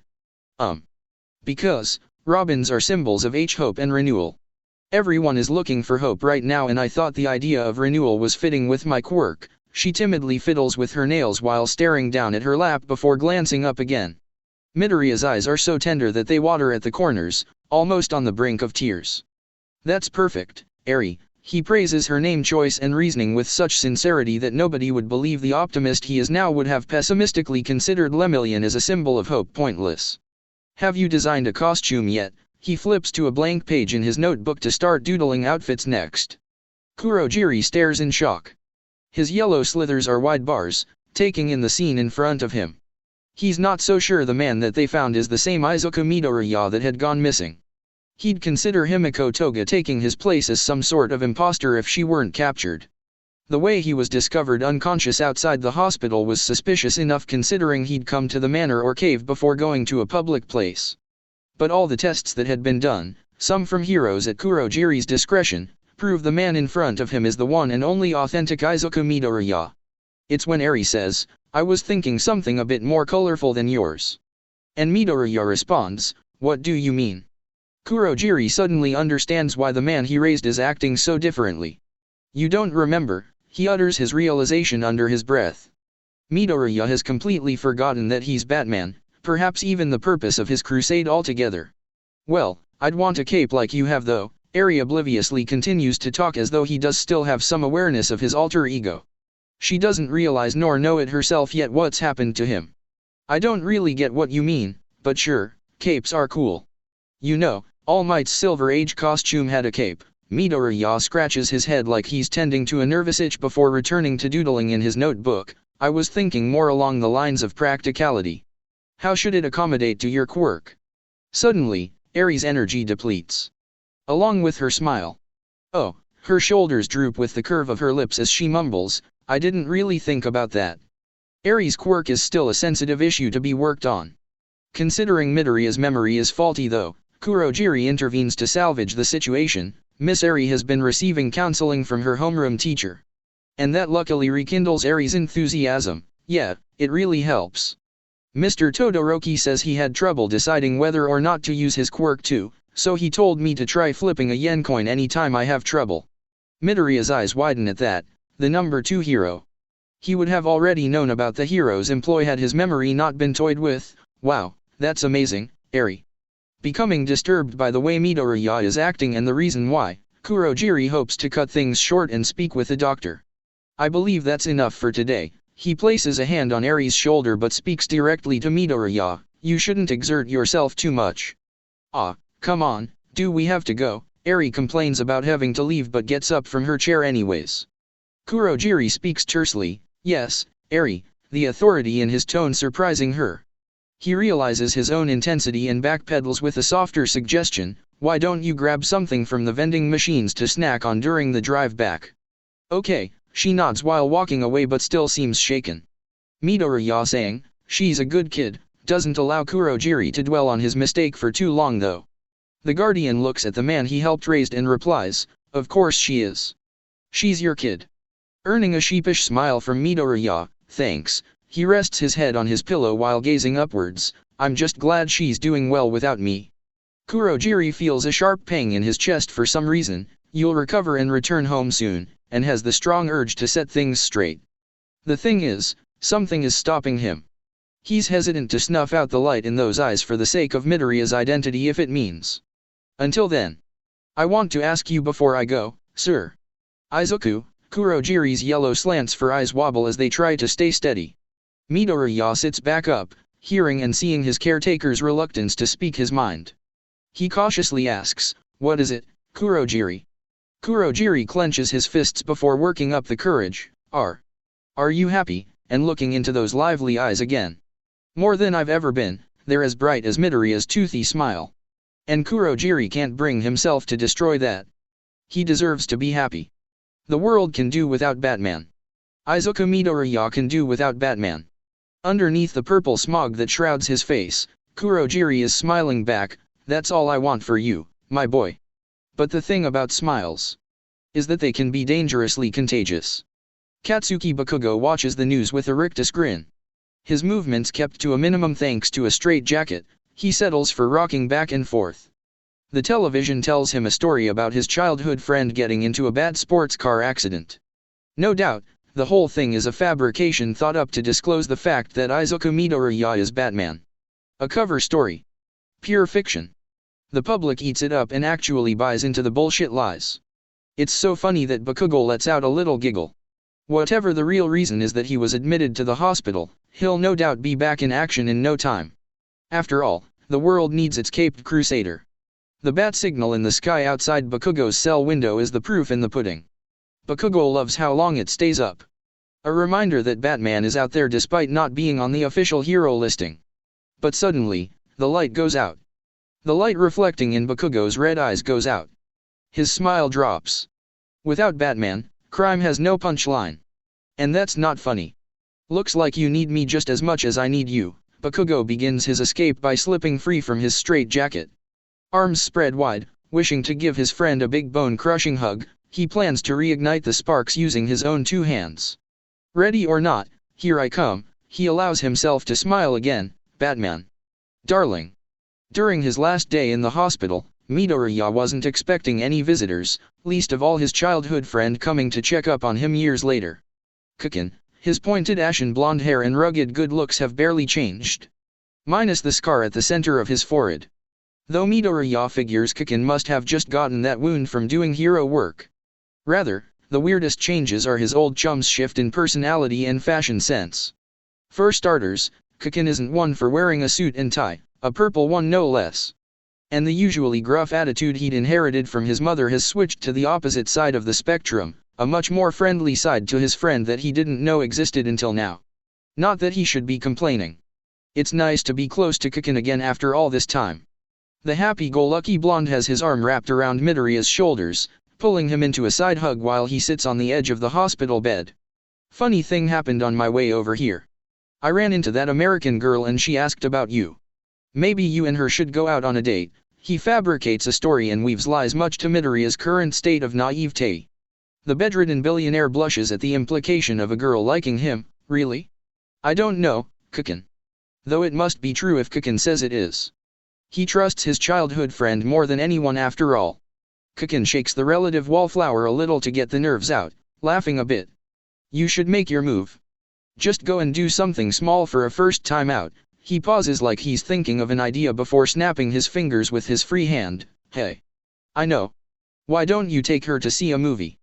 A sly smile starts to spread across his face. Midoriya looks away, as though he's searching for an excuse. He finds one when he remembers. I can't. I got a responsibility to raise that girl I took in. Eri. But Kukin's smile doesn't waver. He just shrugs the reasoning off like he deflected the excuse using a shield. Just bring Eri with you. Ladies love seeing men are good with kids. His red eyes glint with amusement. Well, Midoriya falters but ultimately realizes there's no winning an argument with Kukin, if you say so. That's the spirit. Kukin bounces on the bed with joy while giving his childhood friend a firm squeeze. Call her up right now and set up the date for tonight. Why don't ya? He urges Midoriya on by grabbing the hospital's bedside phone to dial. Tonight. Right now, Midoriya squeaks out in surprise. He's reduced to a stammering mess while Kukin dials for him. And he has no choice but to take the phone from Kukin when it's practically shoved in his face. Hello, Melissa Shields' voice comes through the line inquisitively. Midoriya winces when he realizes he's forced to go through with asking her out now. He presses the phone to his ear and clears his throat. Hey, I'm Melissa. Izuku, he blushes at the usage of his first name. I heard what happened. Are you okay? His face goes from warm to hot when he hears the concern in her tone too. Midoriya quickly glances over towards Kukin for advice, but only gets an unhelpful thumbs up in response as his only encouragement. Yeah. I'm fine. Doctor said I should be discharged later today. He runs a hand through his curly green hair as he mentally prepares himself for what he's about to say next. That's actually partially why I'm calling. I was wondering if why you would like to, tea tonight. Maybe? We should pee probably or could pee potentially. Or what if we were to? What? Shield interrupts the ramblings in confusion, making Midoriya wince a second time since he's called her. He decides to just rip it off like a band-aid. Hastily, he blurts out, Eri and I were planning to see a movie tonight and I was wondering if I would like to come with us. Oh. Why didn't you just say so? And she somehow understands the hurried word jumble enough to reply, I'd love to. Midoriya sits up straight, startled by the loudness of her enthusiasm. Really? He's now grinning ear to ear just as much as Kaken. I mean, great. I'll have Kurogiri pick you up at 8. The blonde's thumbs up switches to a much lewder hand gesture that flusters Midoriya so much he winds up hanging up on her after setting the time. Kaken? Stop that. The blonde bursts into gleeful laughter, doubling over. Midoriya had never seen his friend laugh so hard before. Seeing Kaken so happy makes him laugh along, smiling too. After they're finished, Kaken feigns wiping a tear in between aftermath giggles. Good to know you can still take a joke. Midoriya chuckles, laying back down, yeah. He's suddenly tired from exerting himself so much. Despite being cleared for release, he's still not recovered 100%. Thanks, Kaken. I needed this, but he thinks the whole thing was worth the energy. Kaken seems to think so too, flashing a toothy grin. Of course, his voice is a low growl but he sounds sincere when he adds, what are friends for? Despite the question being rhetorical, he carries on before Midoriya can have any chance to answer. Welp. I should get going. He claps his hands together while backing out of the room. Have a fantastic time tonight. It should be enlightening. Okay. Bye, Kaken. Midoriya raises a brow at the odd farewell but shrugs it off nevertheless. He reaches for the TV remote afterwards, but finds that it's missing from where it was placed.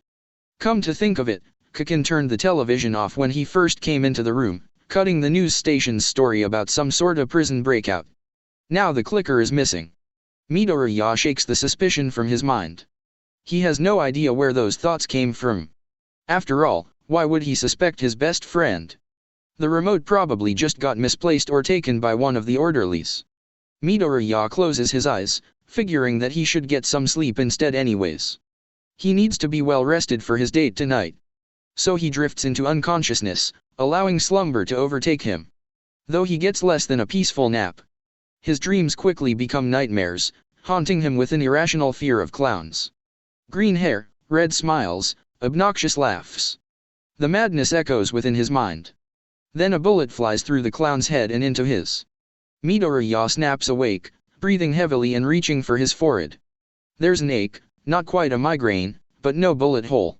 There's still something missing from his memory, no matter how hard he strains to remember what it is that he's forgetting.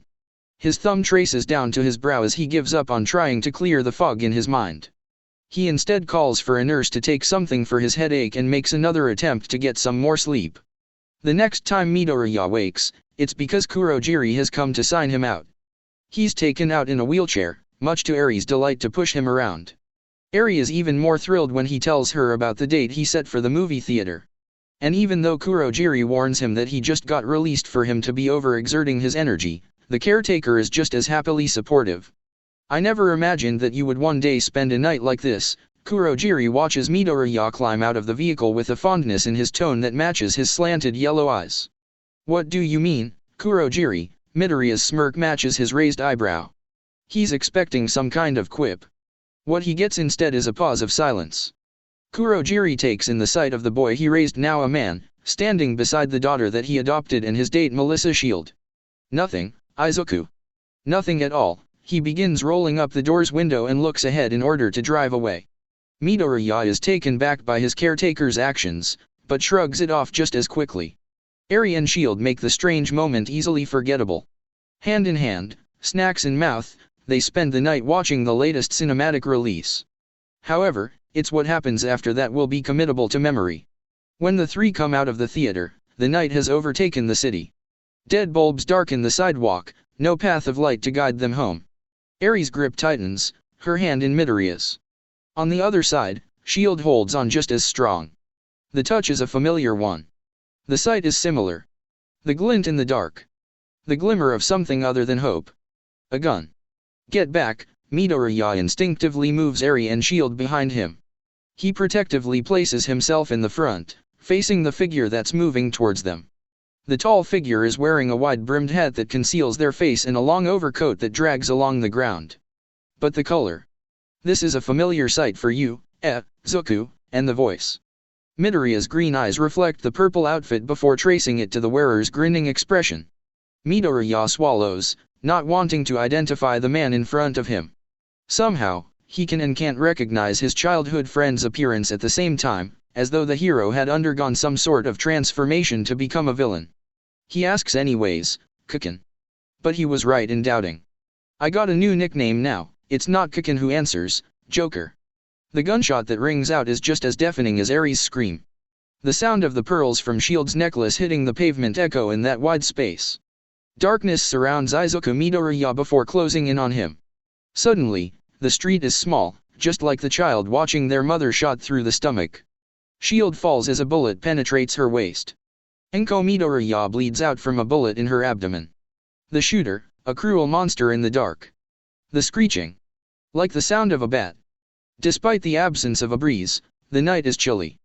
Commissioner Tsukachi shoves his hands into his coat pockets, a cigarette hanging out the side of his mouth burning to keep him warm. The heat from the modified floodlight beside him helps a little too. But who he's waiting for couldn't ever be more cold or distant. Tsukachi looks over his shoulder, expecting to find the vigilante hiding in the shadows, but sees Togata instead. The hero crosses his arms over the number emblazoned on his chest, shrugging the shoulders his red cape hangs off of. They've been standing on the precinct's rooftop for over an hour now and Batman is still a no-show. The vigilante's lack of function lately unnerves the two of them, especially considering the last time the Caped Crusader was seen in action had been during the large raid against Penguin. Tsukachi huffs through his nose before pulling the lever on the floodlight, switching the signal off. The commissioner plucks the cigarette from his mouth, tosses it down, and stomps it out as he steps toward the roof access stairs to go back inside. He isn't coming, Togata asks with a frown as Tsukachi walks past him. The hero stares at the city through his visor, the dark empty sky casting a shadow without the bat signal's beam. The commissioner pauses, stopping to look over his shoulder. He catches a glimpse of the same sight. Disappointed with the view, he replies, "No, I don't think he is anymore." Izuku Midoriya stares up at that same void of sky covering the city from inside a hospital room. He hadn't expected to be returning to the medical facility so soon.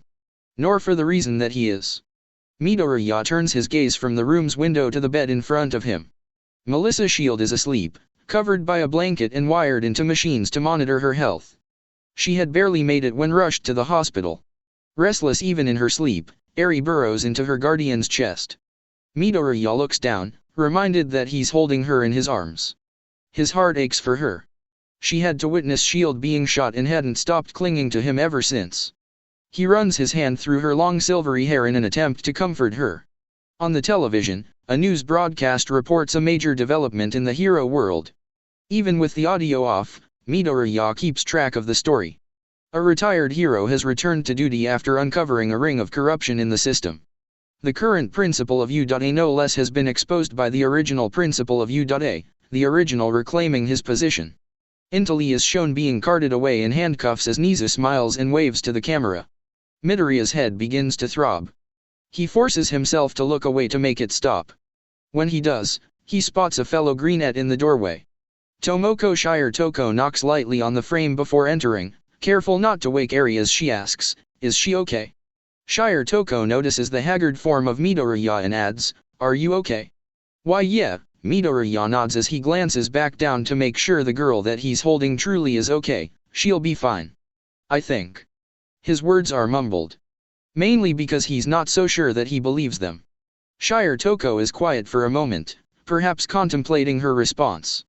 Eventually, she comes further into the room so she's close enough to personally ask again, "And you?" Midoriya blinks as he processes the question.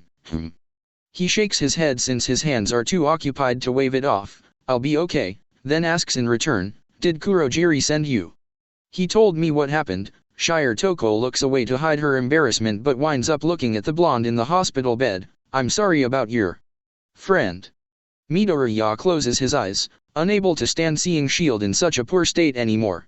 He gives Shire Toko the rundown as he mentally recalls it himself. "The medical report that the doctor gave me says she'll never walk again. Shot through the spine, severing it completely. But she's alive." Shiritoko's response makes Midoriya's eyes shoot open in shock. "I'm sorry. I didn't mean for that to sound insensitive." No. You're right." He realizes that she was simply trying to console him and sighs, "I just can't help but feel this is all my fault." Shire Toko hums, staring down at the floor as though she'll find the right response there. The greenette instead tries cheering him up. She's super smart, isn't she? She could probably make something to help her walk again. Or a really cool wheelchair, at least. Not helping, but Midoriya's mood isn't so easily perked up. Sorry, Shire Toko winces a little. Once she recovers, she redirects the conversation. I'd like to say I only came to check up on you, but I'm mainly here for Eri's sake. Midoriya raises a brow. Yeah. Shire Toko nods before explaining, I booked a flight a while ago. I was planning on asking this anyways, but now. I think more than ever we need to reconsider where we stand with our shared parenting. What are you saying? Midoriya does his best to sit up straight without disturbing Eri's nap. He knows that whatever Shire Toko has to say deserves his full undivided attention. And he's right. Her staying here, you said it yourself, that it was only a temporary treatment. That you didn't want it. Maybe I should get her out of this city, this country, and take her to America with me. The shared legal guardian of the girl voices her legitimate concerns. Midoriya tries to reply, but his voice suddenly runs dry. He swallows some saliva to moisten his mouth and tries again, you mean dash. No. I want to stay. Eri's sudden outburst startles him. She stirs in his lap before clinging to the fabric of his shirt and crying into it, I wanna stay. Eri, Midoriya mumbles in shock over the emotional interruption. He hadn't expected her to react in such a way to the news. Especially considering she had been listening in the whole time, pretending to be asleep. He realizes the girl heard everything when she asks him, you don't want me? He falters as he tries to respond, but his mind won't allow him to fill in the blanks. He can't imagine a time when he wouldn't have wanted to adopt Eri as his daughter, so he answers honestly, of course I want you. Eri's bright red eyes water at the corners before she wails into his chest again, Daddy. Midoriya holds her close to his heart, shaken by the affectionate title she called him. He cries too. Shire Toko watches the entire exchange, shedding her own single tear. I guess that's what I get for not being around, huh? She wipes it away with a finger and sniffles a little before forcing a smile. Looks like she's your kitten now. I do want to keep her safe though. Midoriya recalls the danger he had put Eri in. Kukin, he dash, the white face. The blood-red smile. That wasn't his childhood friend. Bakugo. Or, Midoriya forces himself to think of the shooter as somebody else entirely. Joker did this all because of me. She's safe in your hands.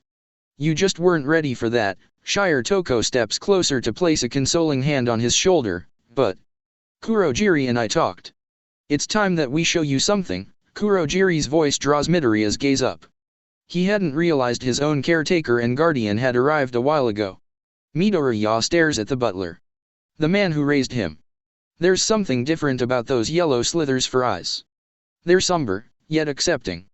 Midoriya turns his gaze back to Shire Toko and sees the same sad look.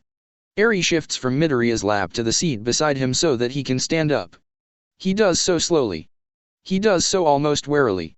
What is it that you want to show me? He's beginning to get just as worried as they are. Kurogiri's response is that Midoriya see for himself, a warp gate opening in the center of the room for transport. The man suddenly feels like a boy again, afraid to enter.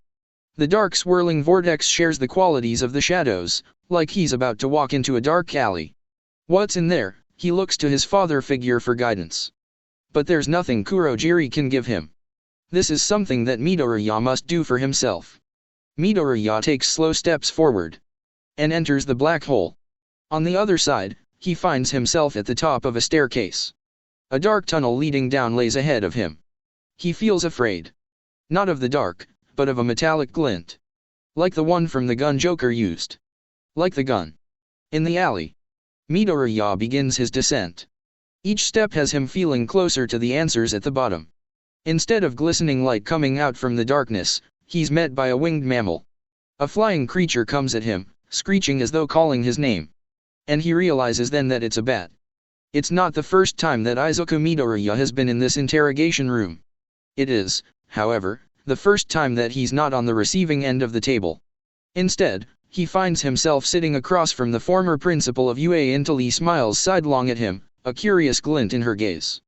Well, Mr. Midoriya, to what do I owe this unexpected visit? She asks.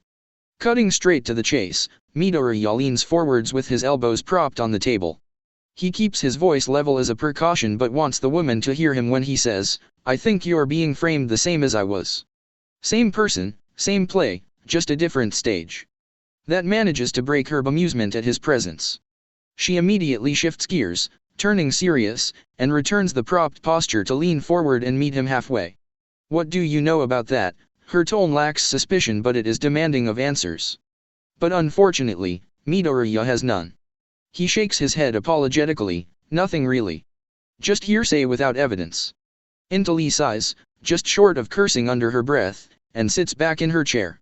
"And here I thought you were smarter than you were letting on." She sounds disappointed and Midoriya tries not to be too offended by the remark. "But what she says next does help remedy any ill feelings, though I did misjudge you before. I'm sorry for suspecting and coming down on you so hard." Midoriya waves a hand dismissively, "Water under the bridge." He then leans back in his own chair and prompts her with that same hand, "What matters is clearing up your own accusations now." Intali nods uncommittably, like her mind is distant. Midoriya doubts tea has been on the menu for her during her holding. Batman's disappearance was linked to the school.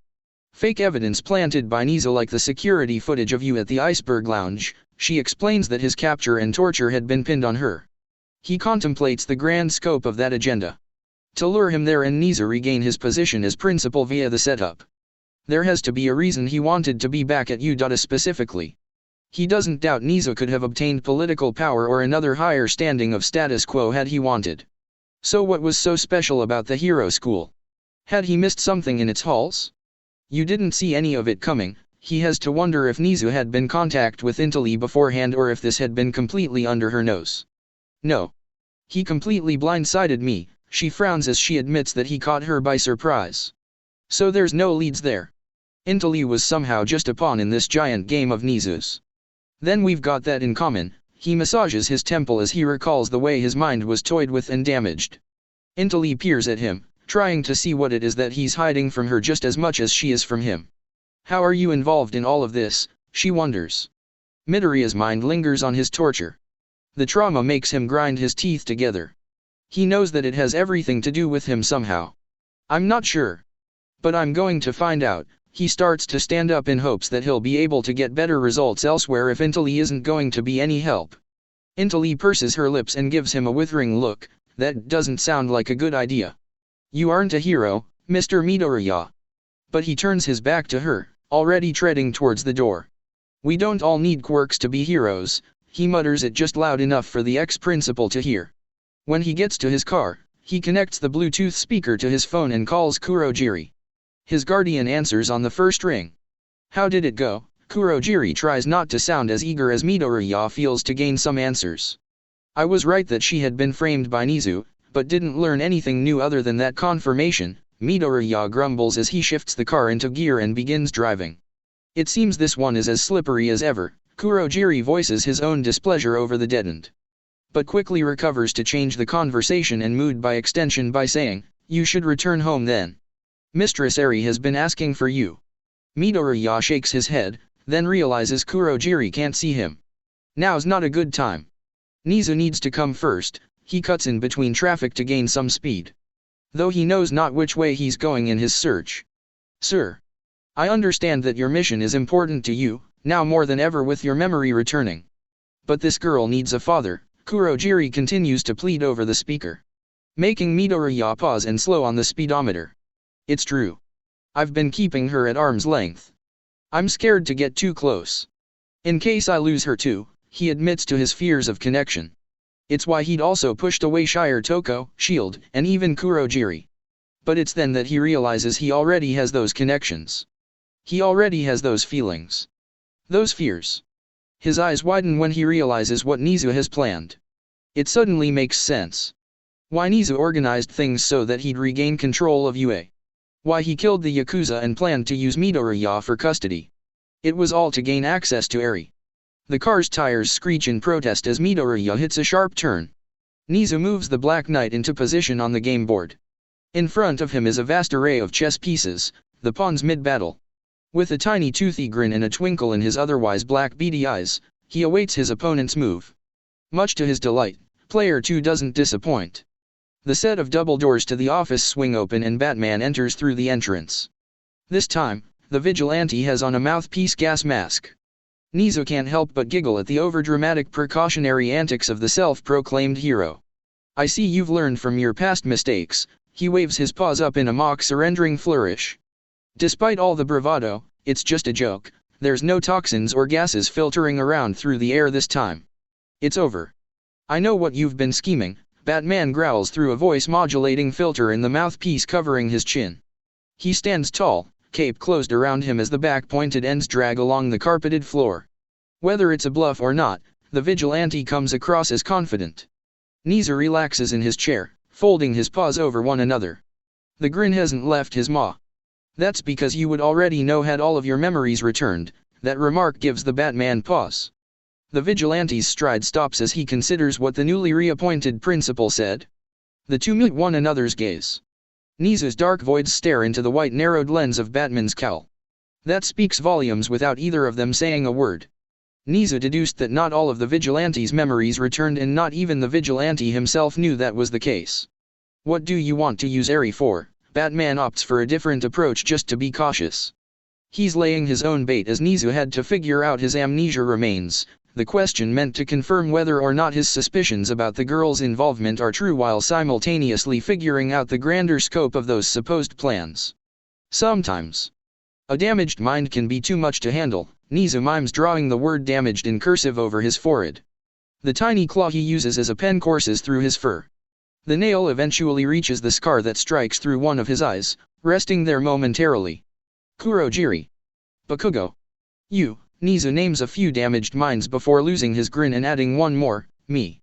Batman raises his head higher, noting that last part the most. He squints with a critical gaze while prompting Nizu to elaborate, you. I'm cursed with knowledge, I'm afraid. Nizu feigns to be dramatic by placing the back of his paw against his forehead. Receiving no reaction from the caped crusader over his antics, the Chimera settles back into his seat with a sigh. I'm talking about split personalities, Mr. Midoriya. Or, at least, an imbalance of thought. Still no reaction from the vigilante. Nizu resists grinding his claws into his desk. Do I really have to spell it out for you? Kurojiri? Your caretaker is a NOMU created from the corpse of a former U.A student. He's as fractured a mind as Bakugo is nowadays, or you are with your alter ego as Batman. That gives Midoriya pause, shaking him to his core. Having conquered the art of fear, it's been a while since something has sent chills up his spine. But that revelation puts him off balance.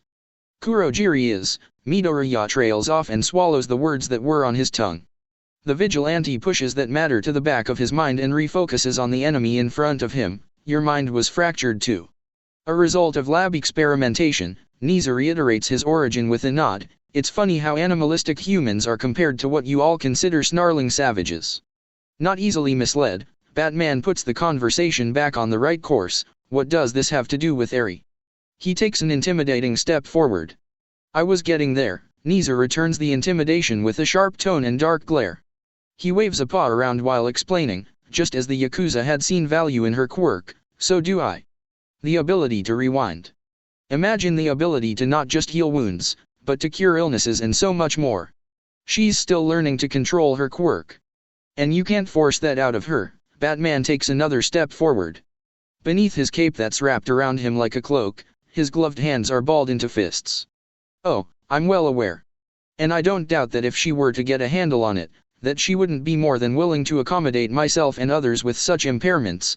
Nizu nods in agreement before gesturing towards the vigilante, only if she were to be brought up by a true hero who could teach her such morals, of course. Certainly not the Yakuza. The response leaves Batman wary. He studies the Chimera's casual body language, searching for any signs of hidden intent. He speaks his thoughts aloud as he draws the conclusions that Nizu is making. You were testing me. To make sure To ensure you were adequate enough to test her. Nizu finishes the sentence for the vigilante in his own words. And now that I'm back here at U.A where I'll be free to conduct surveillance, she will receive even further guidance in the right direction. The principal then cheerily spreads his arms in an extravagant fashion as though to bring on an applause after performing a magic trick. You're a lunatic. All that for what? She's just a kid. Batman stares at the animal in disbelief. Sensing that the vigilante isn't as joyful about the prospect as he is, Nizu switches to a somber tone. A child who's been through a lot, just as you were. I know. I'm not incapable of sympathy, he offers pity of some kind that the orphan rejects with a sneer. You sure have a funny way of showing it. Batman recalls the wild goose chase and all of the effort Nizu put into such an overly complicated scheme. He's not quite convinced that the Chimera is telling the truth. What can I say? Puzzles, riddles, and games are my forte. Nizu leans back with a mischievous grin plastered across his muzzle. The black dots on his head that account for eyes don't sway from Batman's white lens. The vigilante turns his head, looking away. He sees the chess game that Nizu has set out in front of him. The placement of pieces looks like a war stratagem table. And you don't like to play by yourself. Batman keeps the principal talking in order to figure out more. And Nizu is happy to oblige. It's no fun to play alone. He moves a white pawn to capture a black pawn while giggling. You of all people should know that. Batman's eyes narrow as he watches the animal play with his toys, wondering whose lives are in the balance of those pieces. Nizu keeps the black pawn in his paw, holding it up in front of the caped crusader, brooding. It can get lonely. Batman moves his attention away from what's in front of him, looking for something hidden, assuming the trickster is trying to distract him. When the vigilante notices a second chess table stowed away, he looks back with a suspicious stare. If that game board is for me. Who was the other? He treads carefully with the inquisitiveness but doesn't back down. Nizu glances at the second game board, as though he just now realized it was there. Then he perks up at the mention of it, recalling its existence. He smiles with a tad of fondness as he says, "Oh, quite the humorous fellow. Not like I remember during the years of his tutelage. He and I shared a cup of tea together. Batman's eyes expand as he starts putting together the clues pointing towards the other player's identity. Panic begins to rise from the pit of his stomach. He demands rather than asking, "Who was it, Nizu?" Nizu blinks when he hears the vigilante's tone. "Bakugo, your friend, the Joker," but provides the answer to the question anyways. His assumption, now confirmed to be the case much to his horror, leaves the caped crusader stupefied. "What have you done?" He has difficulty processing the terrible news. But once he does, he charges towards Nizu with a vengeance. "Do you have any idea what you've done?" The principal holds his paws up in a placating gesture that does absolutely nothing to stop the vigilante. Batman grabs Nizu by the front of his suit and hoists him upwards. "I didn't dash.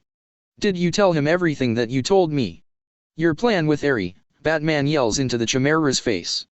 Spit flies from the angry vigilante's mouth, dotting the animal's fur. "Oh, of course," in order to make conversation, Nizu stammers as he reels from the fit of rage. Without a surface beneath him, his legs dangle in the air as they search for sturdy footing. "Lunatic. Madman," Batman furiously shakes the enemy he has in his grip before tossing the foe across the room. Nizu tumbles into a bookshelf, startled by the rough housing. "You're not as smart as you think you are," the vigilante growls more like a beast than the actual animal. "What do you mean? I'm not the one being a ruffian." Nizu spits blood out of his mouth as he stands up and dusts off his now wrinkled suit. Though caught off guard before, he's now prepared for another rush and prepares to defend himself if need be. But Batman brushes past Nizu, heading for the exit instead. He curses on his way out. "Did it ever occur to you that Bakugo doesn't want to be cured?" And it finally settles in as to why Midoriya is behaving the way that he is.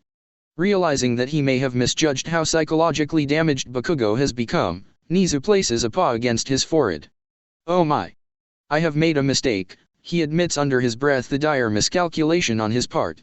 "You just put that poor girl's life in danger. If anything happens to her, you'll have a lot more than a damaged mind," and Batman leaves him with a parting promise that only reinforces the consequences of that error. Midoriya doesn't even wait until he gets to the car to contact Kurogiri. He places a finger to the comlink within his cowl. "Get Eri and seal yourselves in the cave. I'm on my way, I'll explain everything when I get there," he urgently gives orders while hurrying down the halls of Udate without bothering to elaborate as to why he's demanding such a thing. He expects his partner in crime to question the order or provide some sort of remark, but gets nothing. Confused and worried by the radio silence, Midoriya tries again. "Kurogiri," he asks. "One more time, Kurogiri." Just when he thinks the line is dead, Midoriya hears the rustling of a mic. However, his relief is only momentary. A laugh piques the audio in his ears. It's a demented cackle that he's all too familiar with. Sorry. Smokey the mama bear can't come to the phone right now, and the shrill voice that follows isn't very assuring either. Kukin. What have you done? Midoriya tries but fails to keep the distress out of his voice as his run turns into a sprint down the corridor he's in. He forgets about finding the doors to leave. He makes his own exit through a window, several stories up. His cape expands behind him, acting as a parachute to slow his descent and a paraglider to guide his fall. If you've done anything, Midoriya cuts himself off as he struggles to find the right threat to use. Oh, don't be such a worrywart, the speaker system blares as the villain gets right into the mic. Midoriya grits his teeth, resisting the urge to flinch. How could I start without you? No, no. I'll gladly wait, and the not-so-assuring assurance ushers him to hurry. He hops into his vehicle, revving the engine as it comes to life at his command. I'll be there. Just keep your promise and wait. Midoriya pushes on the throttle and presses down on the gas pedal. The sleek-shaped automobile cuts through the wind as it races forwards. You hear me, Kukin.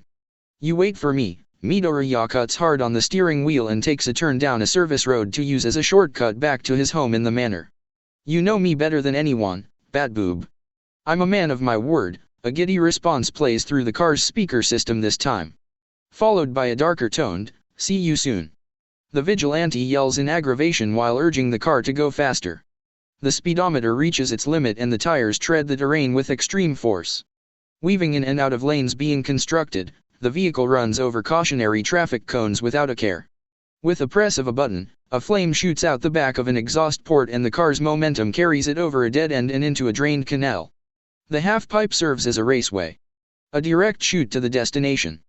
Midoriya takes the route to the cave entrance, barreling through a waterfall that obscures its location. The car's tires bounce and skitter on landing as it swerves into the parking bay. The driver doesn't even wait for the vehicle's motion to cease, hatch sliding open up top for him to climb out. The Caped Avenger lands with his boots making a heavy thud, headlights illuminating his arrival.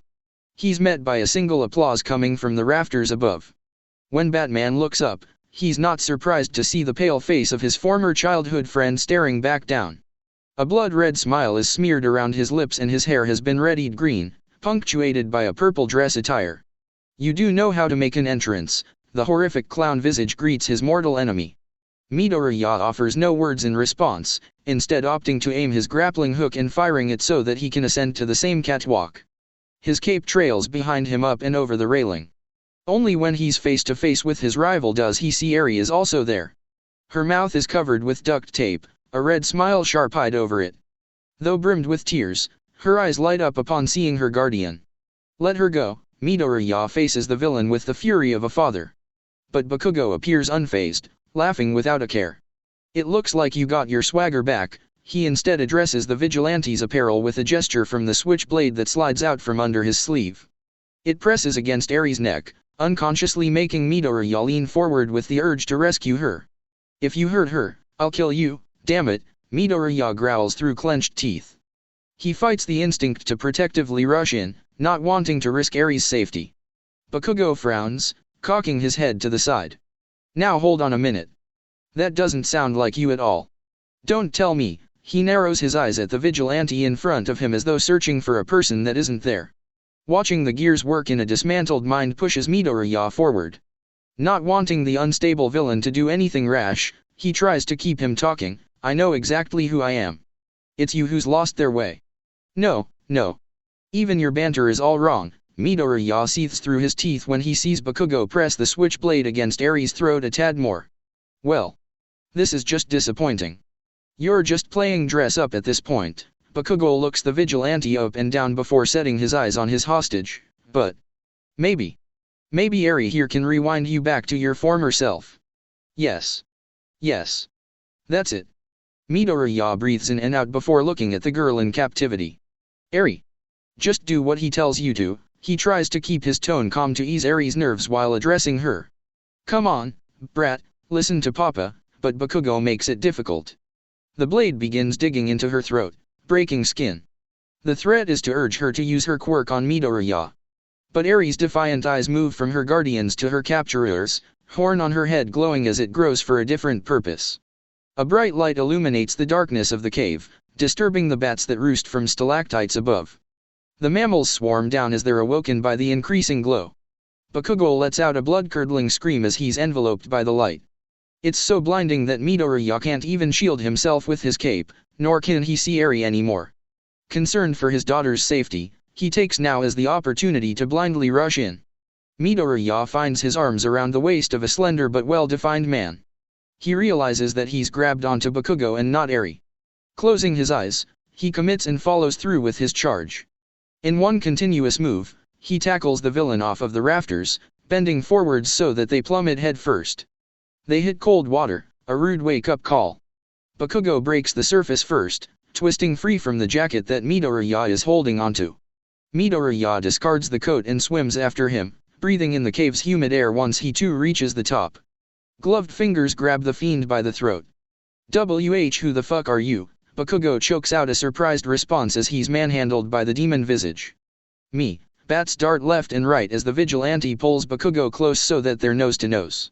I'm vengeance. The caped crusader cloaks himself in darkness as he screams, I am the night. Finally finding himself, remembering who he is, he proclaims, I am Batman. A strong left hook knocks a few teeth loose, sending Bakugo back. The blonde, hair washed out by the guano-filled pool, staggers and trips over a stone.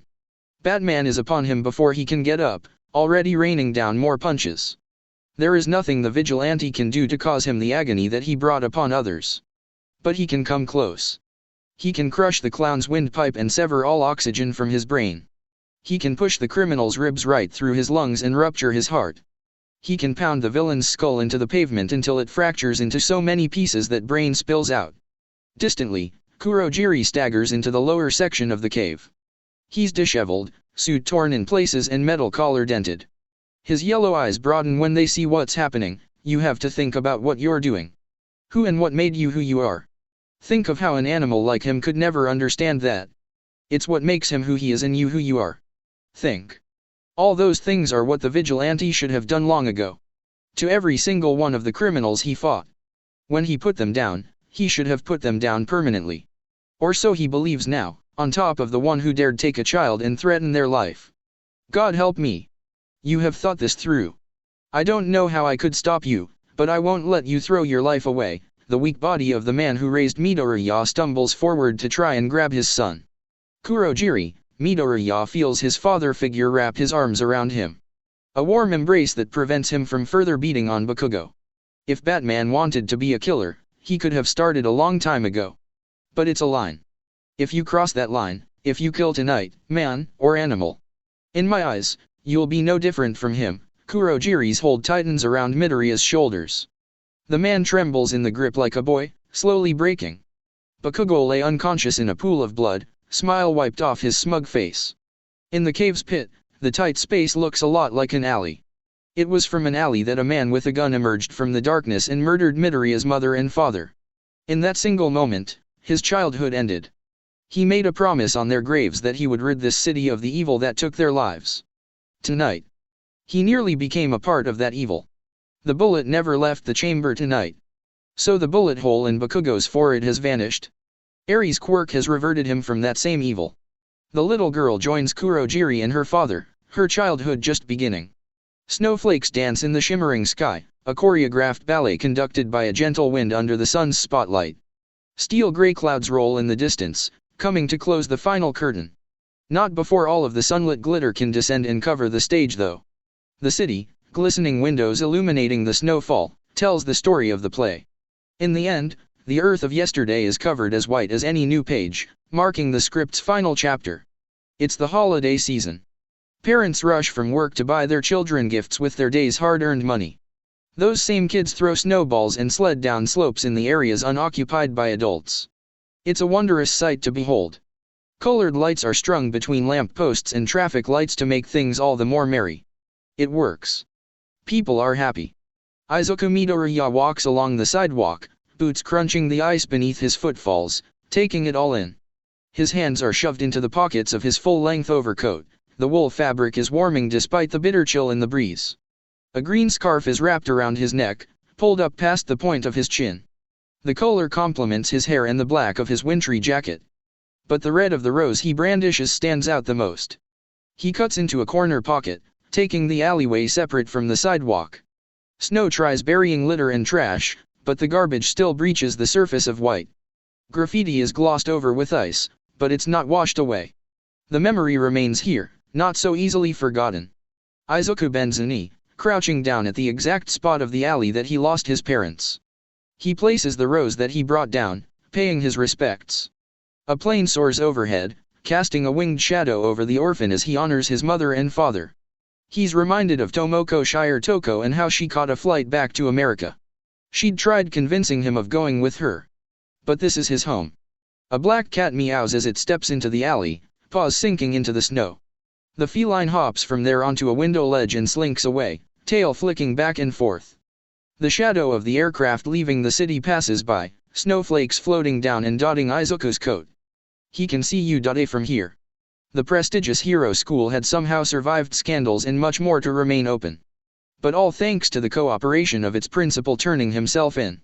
After his mistake with Katsuki Bakugo put a girl's life in danger, he surrendered peacefully. He deemed himself just as much a failure as he had considered the rest of hero society. Nizu confessed to his crimes and got Intali her position back.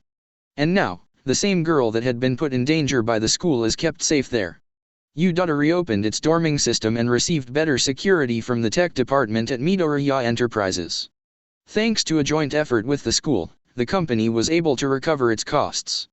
The damage done with the money returned to those who had it stolen was reimbursed and covered. Funding to the hero school was back to an all-time high with the support company backing its departments and vice versa.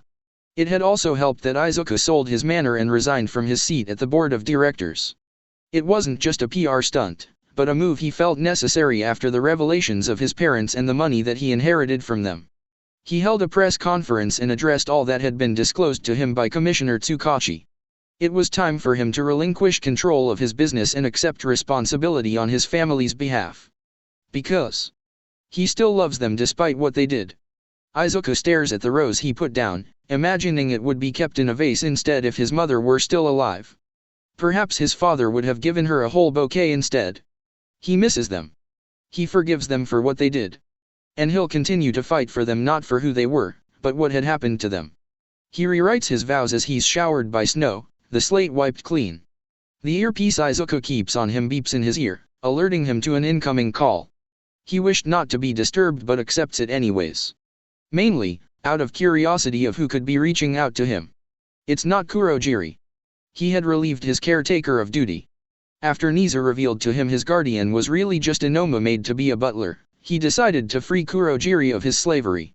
Whoever the modified man was before and who he is now, he was now able to figure out for himself. Yes, Izuku presses his index and middle finger to the communicator in his ear. Hey, Izuku, a voice he recognizes answers. One that brings him both joy and pain. Melissa, he can already envision the blonde now. Except, what he sees, is the woman he allowed to be put in a wheelchair for the rest of her life. He closes his eyes, trying to black out the mental image. He sees what his childhood friend had become instead, the one who had put her in the wheelchair. Izuku opens his eyes, preferring to see anyone other than that. Do you have any plans to celebrate? Melissa sounds hopeful though.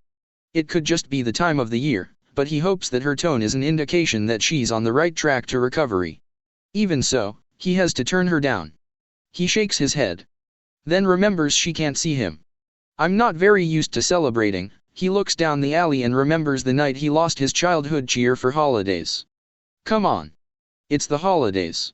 You have to, but Melissa doesn't let it go. She urges him on as his eyes land back on the rose that's being specked with snowflakes. You shouldn't spend the day alone, the flower is almost buried in the snow like the trash. I won't, Izuku whispers. He looks up at the sky. The gray clouds that had been distant before are now beginning to block out the sun. Soon, bats will be leaving their caves to hunt during the night. I have another reason to celebrate. He blinks when he feels his eyes becoming moist. Oh, and Melissa hears the crack in his voice to know he means what he's saying. Last night was the first time in 54 years without violent crimes. Izuku allows tears to roll down his cheeks as he watches the first of the city's bats take to the snowy sky. Snowflakes float gracefully from the night sky, pale in the glow of moonlight and glittering from the illumination of street lamps. Some droplets of ice land in between the small crevices of buildings. Beneath the brick chimneys and smokestacks, under the thick smog of pollution where even more filth resides. Snow starts building a foundation of slippery slush, beauty corrupted and turned ugly. Darkness has fallen over the city and taken with it the cheerful laughter of children during the day. Now, predators roam. Parents have hidden their young. Cold went from playful nipping to bitter biting. Bats swarm the sky in search of prey. The violent flapping of their wings disturbs the vermin that hides away below. Rats scurry into sewer drains and beneath fully maggot-loaded dumpsters. The shadows circle overhead, keeping them in check. Suddenly, an even greater shadow with a much larger wingspan overtakes the others. The smaller flying mammals give way to their bigger counterpart.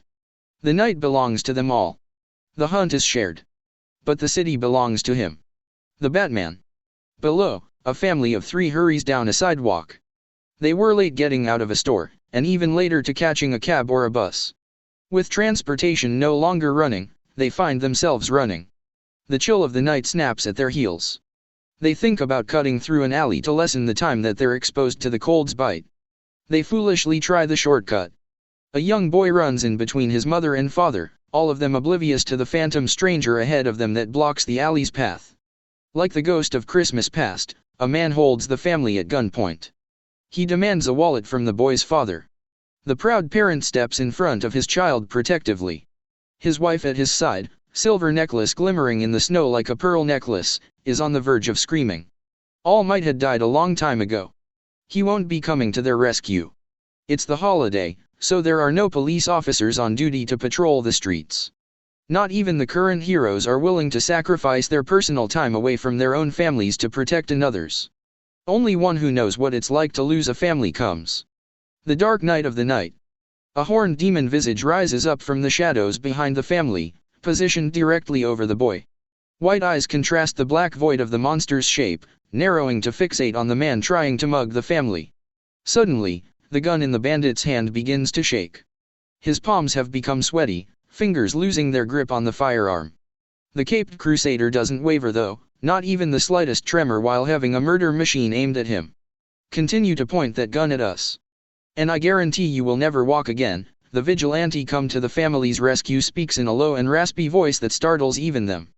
The mother and father split apart, gasping.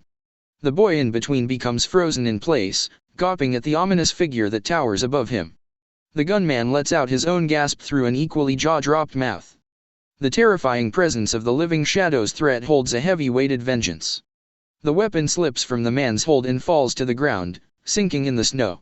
After a moment of shivering in the night, exposed to fear, the cowardly and superstitious criminal flees. His boots leave indent irons in the snow, a trail of footprints that Batman plans to follow later. Wise choice, but first he eases his posture to be less intimidating around the family. The would-be mugger wasn't the only one petrified by the Dark Knight's appearance. Go home, he even reins in the amount of deepness put into his tone when turning to address them. The parents shakily nod, waving their son over. Once grouped together, the 3 of them scamper off just as quickly as the criminal fled. Batman is left alone in the alley, standing in the place of where the boy had stood. It's Christmas. That family has nothing. You should have given them some sense of hope, but the silence of solitude is short-lived when the communicator in his cowl crackles to life. Melissa Shield communicates with him over the comm line as his oracle. She watched everything through the video recording lens that cover his eyes. The boy isn't hurt. His parents are alive. That's more than some people can hope for. Batman looks back to see if the child and his family are still around. They aren't. Everything else is replaceable, he whispers a breath of condensation before facing forward again. And then begins following the trail that the criminal left behind. Melissa winces, sensing that the vigilante's words resonated with himself. When not Batman, he's Izuku Midoriya, the boy who had been orphaned and grew up unconventionally. She figures she crossed a line, that perhaps he did want to spend the night alone. Wow. I've been blabbing in your ear all night, haven't I? I'm sorry. I'm still getting used to this. I'll turn it off now. She reaches for the button on her computer to cut the line and leave him to his vices. But her finger stops short of pressing it, hovering over the button when she hears Izuku's response. Don't apologize, he still sounds sad but he's no longer using the voice he does as Batman. And don't turn it off, She watches through the visual recording of his mask as he leaves the alley and enters the vast city. I don't mind the company.